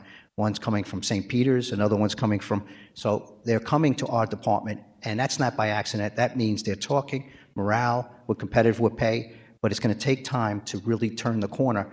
And, a lot of police departments are suffering from this, but I see a bright future to try to get it back up to where we need in our budgeted strength. Thank you. So I do this thing where I have office hours every month, 1.5 in the morning, 1.5 in the evening. Mm-hmm. And something that's really cool that happened in the office hours I had last month is some officers actually came and they were like, I actually am your constituent. I am an officer, but I'm your constituent. And we were able to have some conversations. And okay, so to me, what has come up when I'm talking to officers on the ground is I think we kind of got at it a little bit when we did the historic raises last year with the 8 to 13%. But a lot of them have indicated that we're still not competitive, just in terms of even other municipalities. If you take a look at the starting salary that you could get, if you know, even if you look at the rate of where officers are going, they're going to Richmond Heights, county places. Our starting pay is still not, and I'm saying starting pay, but I've also talked to some of them who served for a while and have talked about the matrix that we have and how it's very different. Like in the city, we have a 15-step, we have a 30-step matrix. In the county, they have a 15-step matrix. And even thinking about an officer having a 30-step matrix that takes about 30 years to climb, when an average career in the military and police 20 to 25 years, which I think is well earned. I would not combat that at all. But I'm just curious. To me, this budget, what I feel is happening is in our community, a lot of times people are starting to get an answer when they call 911, but it still is taking a while for them to come. There's times where I've had incidents where constituents have to call me and let me know what's going on, and then I reach out and the department is always responsive and trying to get them. But a lot of times what I find out when I reach out is, well, if I have 2 cars, but I have 3 officers and I'm getting calls that take more presence, I really can only operate with the 2 because I have 1. So I'm just highlighting all of these instances to say that I'm really concerned with this budget and I'm really not pleased with it. And this is no shade to you, but I just don't see, education, all these different things. The thing that I see that works to help address some of the bleeding that is happening, that's unsafe for the officers themselves, that's unsafe for the communities who need the service, is becoming competitive in the pay. And this, we are not competitive in the pay. There are still places where you could go over to the next municipality and make another $10,000, $15,000 just by skipping over. And I don't really see that addressed in the budget. And I think what that does is that creates this secondary policing system that I don't really like the idea of, because instead of fixing the public system that everybody's tax dollars should be entitled to, officers got to go work secondary to make up for the difference in pay. And then constituents and special business districts, people like that, have to start using additional tax dollars for a service. So I know that was a bit much, but I guess what I'm trying to say is just explain the context of why this is an alarming budget to me, and talk about, have there been conversations about adjusting the matrix systems? Are we talking about, 8 to 13% is excellent. And I do think that the administration is going in the right direction with that. But I still think we're far away from being where we need to go. And I don't see anything in this budget that would stop us out from bleeding, that would stop an officer. If I got to work a job and here I'm going to get 40 shifts per call and I'm making $50,000 less than I could here, if I go over there, I'm going to get another $15,000. I'll have less calls per shift. I'll always have a part. We're just not competitive. And so I'm just wondering, throughout your budgeting process, have these conversations been had? Have these things been looked at? Are there ongoing conversations? Because I'll be honest, I don't think this budget is we're going to keep bleeding out. And I'm really concerned about that for both the community and the officers themselves. Yes, all those points, great points. And coming in with outside eyes, where I've worked for 3 other police departments, have been involved in negotiations. It was very promising. Our last raise and our negotiation recognized by the administration and the union coming together with an historic raise. That was a start. That's a start. Also, when it comes to parity, when it comes to this city's a little different than other cities. Police officers are usually paid the most because I love firemen. I have family members that are firemen and other jobs, but in other cities, police officers are paid more because the also responsibility of having to carry a firearm and the type of work they do. I would never go into a burden build, and I respect firemen immensely, but it's a little bit of a different job, and that's why other cities recognize it. Here, there's well over 600 firemen that whatever the police get, there's parity pay, and I think the administration has to take a look at that. Number one, and then having an economic reopener this year, I already know when you talk about some of these things, it's what the Police Officers Association needs to bring to the table to a collective bargaining agreement. So that is something that's going to be in the process as an economic reopener. That's done with operations, Department of Personnel, the offices, and I actually do sit at the table. I would love to see them, and one of my things is we need to stay competitive despite parity, because you're exactly right. Officers will leave and go to other jurisdictions for economics. We've closed the gap, but these other jurisdictions now, if we don't continue to have economic reopeners, they're going to make raises because they're going to stay competitive to try to continue to get police officers. So we have to keep that in mind. And those are the things that I want our officers to be paid because, you know, all these other jurisdictions, I've had so many officers that have left for economic reasons. They came back because of this raise because it was closer. But they took this job, especially in St. Louis, to help the people and help people in this city because they care about this city. When they went to other jurisdictions, a lot of them came back because of the hours that they got because they were new. They worked overnights, and in a week they get one call to service. They were bored out of their minds because they didn't feel they have a sense of purpose. What we do is give a sense of purpose, and a lot of them are coming back. We got to bottle that to continue to make sure people know how good they are, how much we care about them.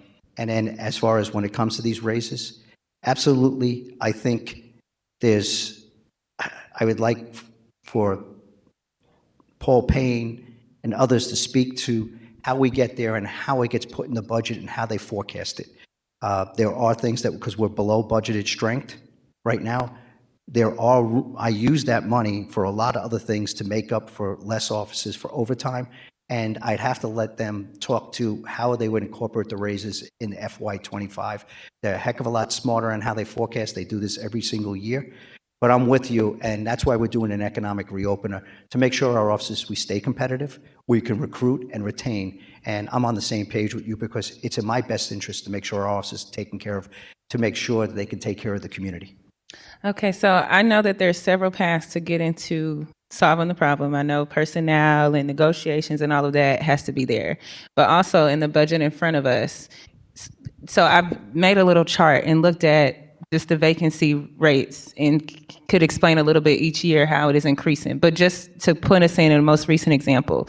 So like most recently in the budget, we planned for, as far as on the ground officers, we planned for about 847 officer positions in the budget.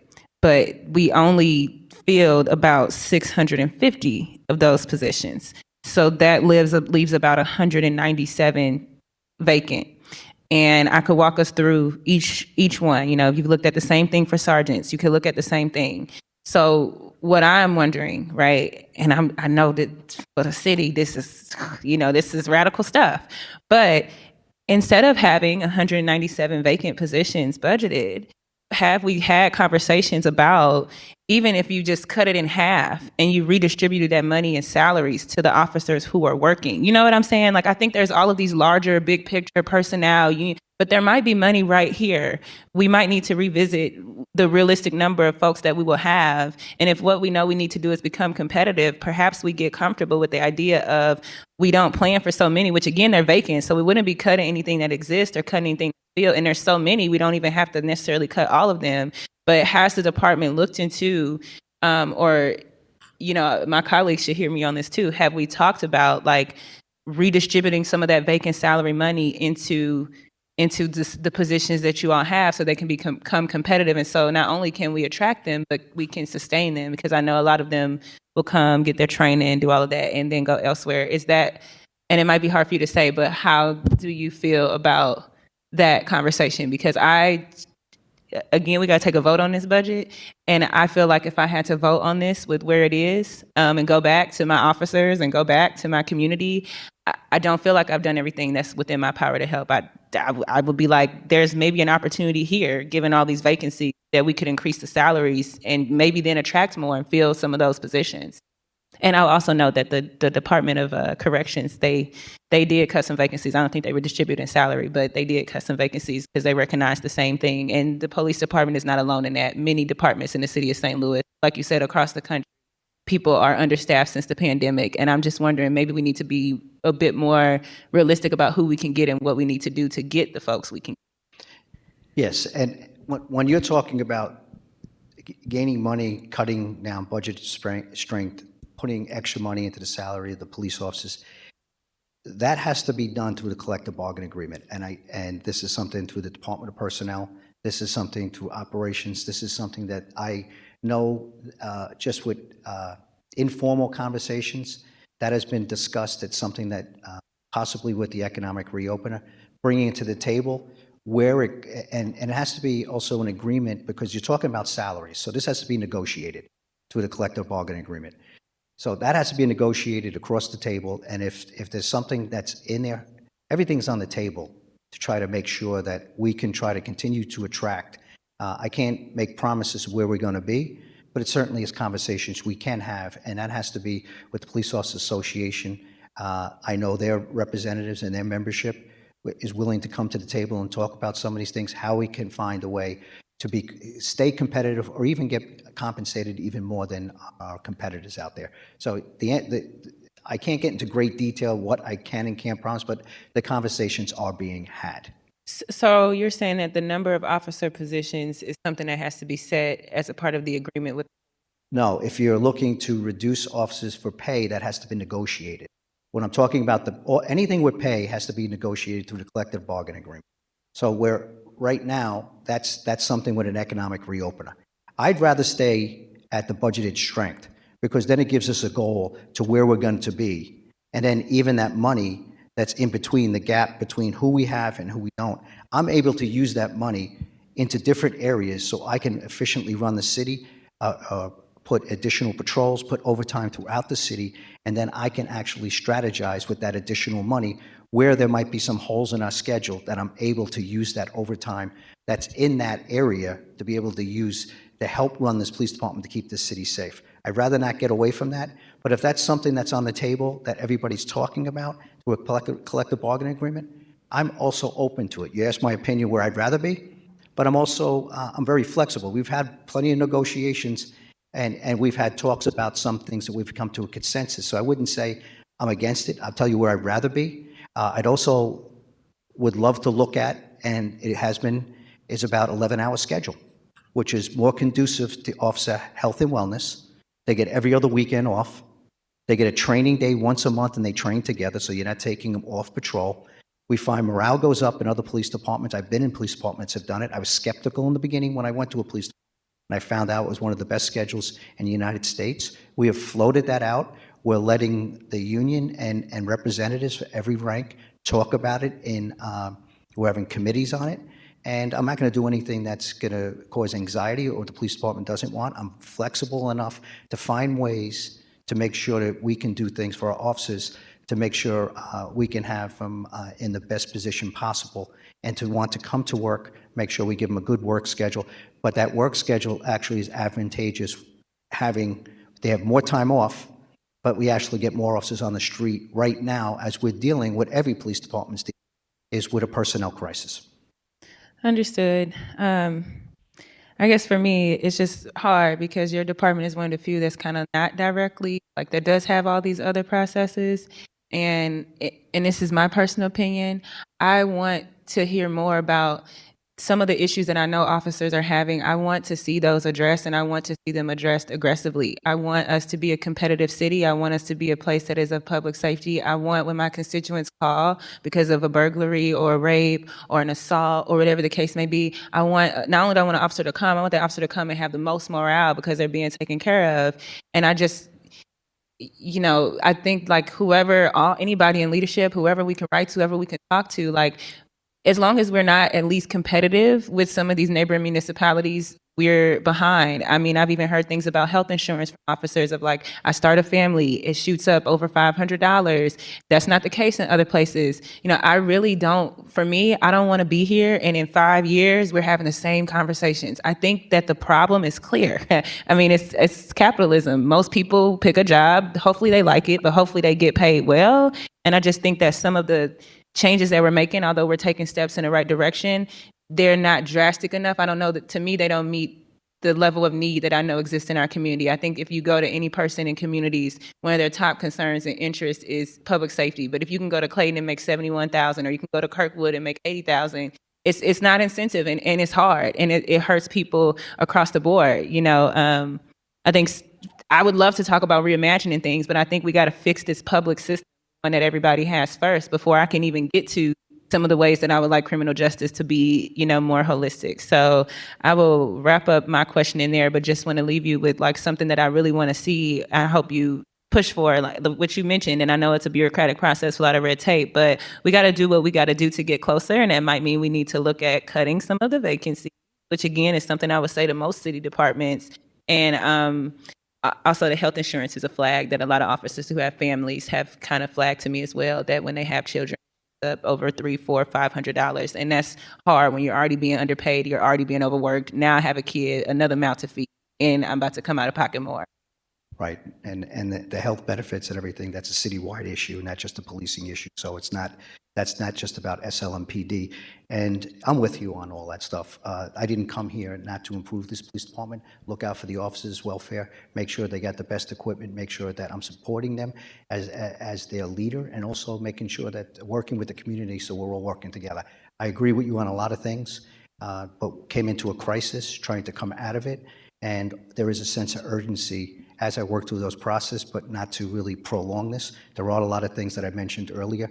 And as far as going to other police departments, let's not forget, 22 officers have asked to come back, and they've come back from Clayton, Ladue, and all these other organizations for a lot of other reasons, but those economics helped. And hopefully this next round of negotiations, they'll get raised and we stay even more competitive. So thank you very much. Thank you. I think next is Alderman Aldridge. Thank you, Madam Vice Chair and members of the committee. I think they say the best for last. They do it every budget hearing. I'm always last, so it's okay. Thank you, Chief, for being here. I would be so remiss if I didn't thank your Chief of Staff, Ms. Monet.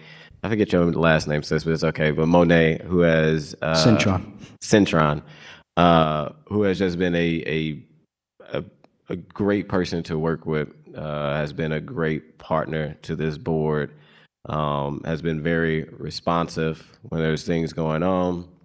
Like there was a shooting in my ward this last Monday, or the other day, where a body was found in the morning. There was conversations of maybe when that body was there, community being upset, but she is constantly being helpful, responsive, and trying to make sure that resources are getting to the ground in the community. There was a huge support on the legislation with the oversight. I know we talk about the EO, which I think is transparency, which is great, but we needed that oversight component that comes with the board bill that was passed at the board alderman, which I know she has been working on that, and we will continue to work with her to make sure that those use plans get taken care of. So, I mean, I can go on and on about her and less about you, Chief, in the department, but I do appreciate. You want me to bring her up here? I mean, I know I can't even. It'll go easier, Alderman. I can't even see her right now. No, I feel like I need. Okay, yeah. And I also see you brought on. It looks like thank you for all your police officers for being here and staff, and I see a new member of the staff, Mitch. So welcome aboard. There is some good things that I have to say also, Chief. I do believe, you coming in, you are doing a very good job. I felt about you on the front end. It was like not my first pick, but I will say you have truly been doing a good job. I think we needed some outside eyes on the department. The department, as my opinion, has always been a department that has always been used to the culture and way that things work, because the chiefs have always been from St. Louis. To be able to have outside eyes on the department, I think, is helpful. I do think there is still always some more transparency that can be done, but I do think y'all are taking those steps to at least be more responsive, receptive in the community, and willing to hear the concerns of residents, especially being the kind of place where Ferguson happened that really changed, I think, policing and community and how we police in community. So I want to thank you at least for your leadership. The question that I do have is and I'm also, to be honest, I know I was in and out, I was listening. I'm kind of confused on the budget. I'm more confused this year than last year with, I guess, the documentation that y'all provided, which isn't like in the budget book. I hear there's negotiations going on, but last year process seemed to be a little bit more smoother than what is going on this year. So I don't know to start with on the numbers, but I will say, or I want to ask, are we in a place, I know the mayor talks about this and she talked about it, her state of the city. about making sure we have social workers with our law enforcement. I know y'all have a tough duty to do, but you know, social workers kind of carry a different perspective in being able to de-escalate, which sometimes it's hard to de-escalate when you maybe show up and people see people in uniform and they instantly go into rage. So has there been any start or conversations or any hires of social workers that will work hand in hand with law enforcement when certain situations are taking place? Yeah, absolutely. Our offices are crisis intervention trained. We have offices that go through additional training, and we have cops and clinicians. Depending on the amount of clinicians that are hired, they actually do ride in cars with us and respond to calls where we call them CIT calls, critical incident training calls. And depending on the type of call, if it has a weapon or it's going to be violent, we have to make sure we protect the social worker that's with us, the clinician. If it's not, they will respond with us. And then with 911 now, we've created a situation through public safety, and Director Coyle can hit on a lot of things that what the work that we've done with 911, EMS, and fire. But we've also created where we can divert calls to just clinicians and social workers where you don't have that response, that is not immediate response that law enforcement shouldn't be at or doesn't have to respond. We can take that out of the queue so that we can answer all the other calls. But right now, as we're transitioning, we are a default that handles everything, which sometimes stretches us thin. But with that, I believe the calls, and I'll wait for Will Pickney, the Director of Office of Violence Prevention. I'm sure he'll be presenting. He can give you the exact numbers, but I know there's around 5,000 or 6,000 calls that we've had cops and clinicians that were able to handle and successfully handle those calls where it just would have been a police officer. But what I want to make sure that we do, all our officers are trained in crisis intervention training so they can pick up if someone has substance abuse, mental health issues, to make sure we can keep them safe and our officers safe when we show up to a scene to be able to identify that. And where in the past, we weren't trained in that because it will be a default. It's not a perfect system where you get 100% response to these calls. It's still going to be a police officer having to respond. And I want to make sure our officers are as trained as possible. And I think everybody would want that because it could be a pickup call, officers riding in a car. You don't have time to call a mental health specialist if something's happening right in front of you, and we want to make sure that they're able to deal with those issues. So the answer is yes. We've already started that. We already have people assigned to it. We have dedicated police officers in districts that are assigned to it when they're not doing 24/7. I'll let Director Will Pickney get into the times and how they outsource this to clinicians to work with our police officers and or go out alone when not necessary to have an officer with them. How many, from when you, presented the budget last year to now, how many, officers have we increased, and did we lose more than we increased from last year? I think at this time last year, please, I'm going to talk estimates, approximates, because it's a dynamic number. You can look every day. I just swore 2 police officers in, 1 just retired, so the number jumps around every single day. We had 911. When I presented last year, I'm presenting right now. If I go back to year to date, we have 911 officers, including trainees right now. Last year at this time, I believe we were in the 900s. Where that number is, because it was May, I'm not going to go off January. I think we're a little over 1,000. Then it attrited down because I didn't have another academy class go into after this budget that was existing. And so what I'm talking about is we still attrited from that number, but it could have been about 60 to 70 less officers this year at the budget than last year, where when I look at some of these numbers year to year, we were losing hundreds of police officers. At some point, if you go back several years ago, we had over 1,400 police officers. Now we're down to less. We're slowing that down. 2020, 2021, 2022, and 2023 started to slow it down. I'm almost 15 months in that 15-month period. I'm looking at a net loss of less than 100 in almost a year and a half period. So we're putting more academy classes in, and we're looking at, I talked about earlier with Alderman Velasquez, how we're recruiting, how we're bringing people in, how we change the hiring processes. And just right now, there's almost 24 to 30 in the process, and how many make it through the process. We're going to get another academy class in. We just put 24 in 2 weeks ago. We graduated 11 a month and a half ago. In July, we're going to graduate another 11. and then 22 have come in, and every week, every month, I have more and more people applying to come back to this police department. And then we vet them very well to make sure that there was no issues coming back, because I want to make sure that we're bringing some back into the department. You and I and everybody, the public, I don't want to lose the public trust. Is there any issues with that officer coming back? And we do take most of them back, but we make sure we vet exactly what's the situation, why they want to come back, and why they leave the organization. So that's promising, but we're still in a bit of a crisis as far as making sure that we don't have those lists of 1,000 to 2,000 people waiting to get in. There is no list. And when people talk about, Chief, why don't you hire more police officers off the list? I have to explain that's why I love going to community meetings, because people have a perception that there's some list and we're refusing to hire people. That's just not the case. We exhaust those lists and then we continue to recruit constantly.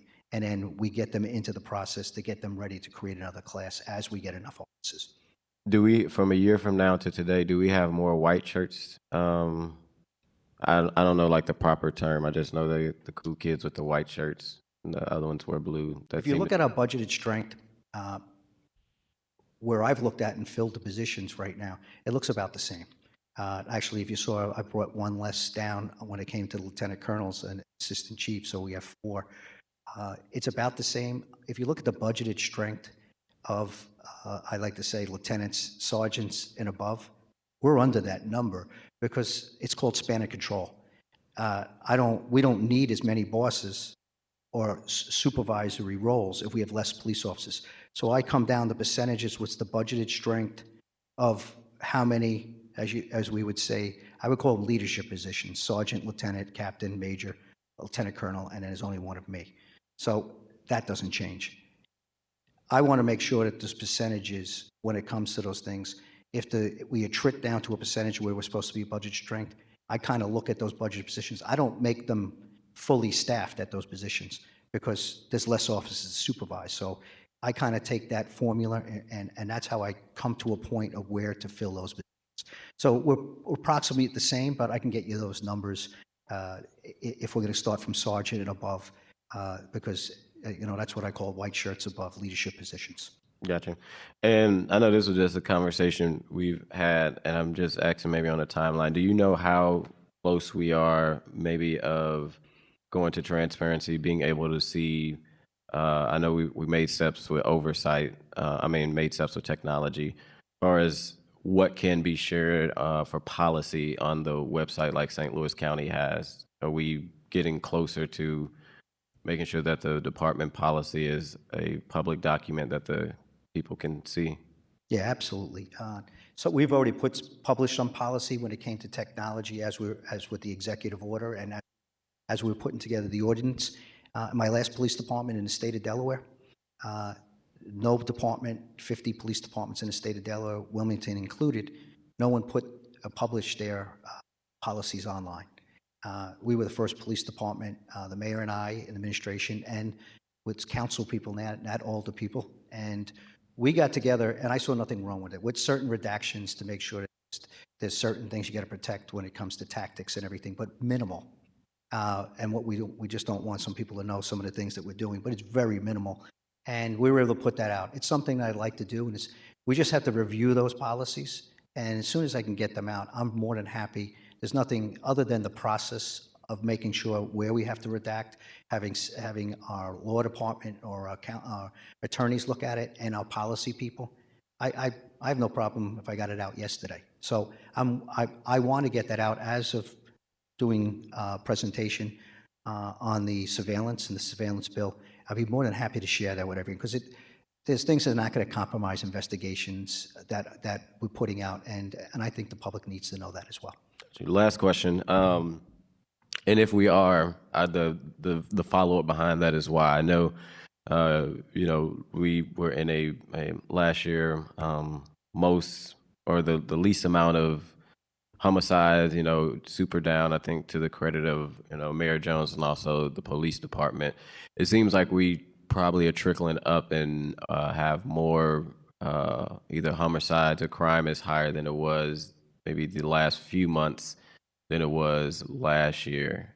Is that true? And if it is, what do you think is adding to that as you're still in the, top head making these like positive change that had an effect on crime being down last year? Well, listen, we have a long way to go. We've had success. I call it progress. Last year, we had 158, but then there was a delayed fatal that made 159. So it still was some of the lowest homicides in 10 years. So everybody talks about violent crime only coming down after the pandemic. And 2020, we saw 263 homicides. Well, this was lower than the years before 2020.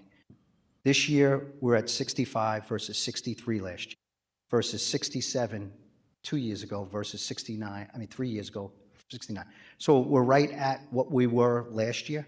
We did have a spike after having an historic year in January. There was a spike. We had very cold weather, but we had a lot of people known to each other that their conflict resolution skills weren't that great, and they had firearms and they shot each other. We've solved a lot of them. In the month of April, 9 out of the 10 homicides we actually had an arrest on. So we're not getting there by accident. That's community trust, people volunteering information to us, using technology, great work with the detectives. So to say we're up, I saw something recently in the paper that they went back to January to talk about we're up in violent crime. Yeah, for homicides, we were up. There was a spike in January versus the January the year before. But now you continue on this type of policing and the strategies we have. We're basically even to an historic year. And then we were down 22, 23% in overall Part 1 crimes last year, 2023 versus 2022. As of today, I ran CompStat in the morning before I came over here. Those numbers were down 23% in Part 1 crimes, down in every category with the exception, we're up 2 homicides from last year. We're right there. Every murder matters. We go to vigils for the families that are left behind of homicide victims. That's really important to let them know, first of all, what we could do to prevent it, and second of all, we haven't forgot about them, and if that case is unsolved, we got to continue to work on that. It's a cold case, and I have my homicide lieutenants and people continue keeping in touch with some community members that have lost loved ones, and if they haven't, I make sure that they continue to call them.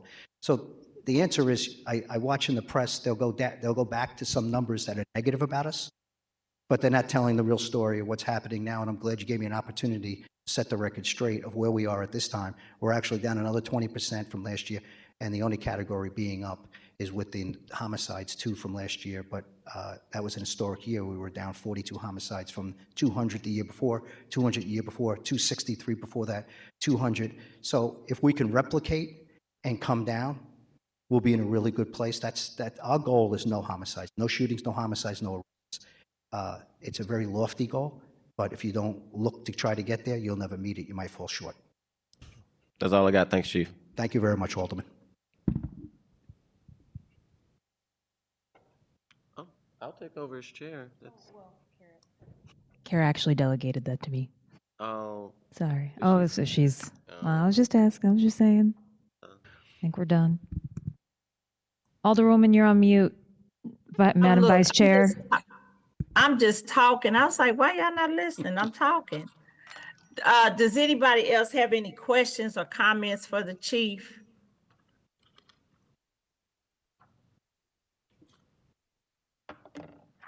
Does anybody have any questions or comments for the chief? I do not. Questions? Okay. Alderman Aldridge, Alderwoman Saunier. I don't, and Alderwoman Saunier walked out, so it's just me and Velasquez. Okay, all right. And so, Chief, I want to thank you for coming before us today. And I think it's real clear that in regards to your budget, it's a lot of questions that we probably need to get answered. And so we'll probably look to might call you back so we can make sure that we get the right information to help you out with your budget so we can make sure that it's pushed through. So do you all have any questions or comments for us? Not at all, Vice Chair. Madam Vice Chair, I want to thank you very much for the time, allowing us to explain some of the things and the things that we could not explain. We're going to go back and make sure that we bring it before the chair, get it to the committee, and try to answer as many questions as possible and to try to clear some of these things up. So thank you for the opportunity and your time to be able to present before the St. Louis Metropolitan Police Department. I want to thank my team that's here today as well. Okay, and I want to, Alderman Oldenburg, are you still on? Because I did not want to forget him. Because I know he was on the video also. They said he's But gone. Oh, okay. I just wanted to say one last thing, one comment. I understand the situation the St. Louis Metropolitan Police Department is in.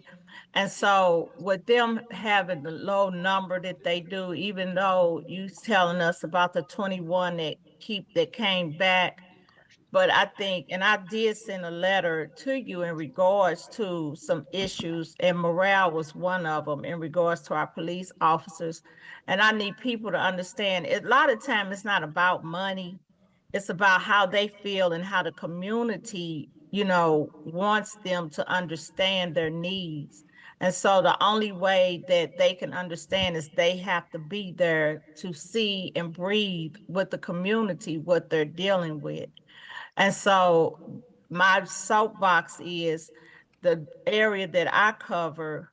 I have the 6th district is the largest district, and it has the highest crime rate. So I just want people to understand that, but we also have the lowest numbers. And so they are building up, but it's just going to take time to rebuild our police department.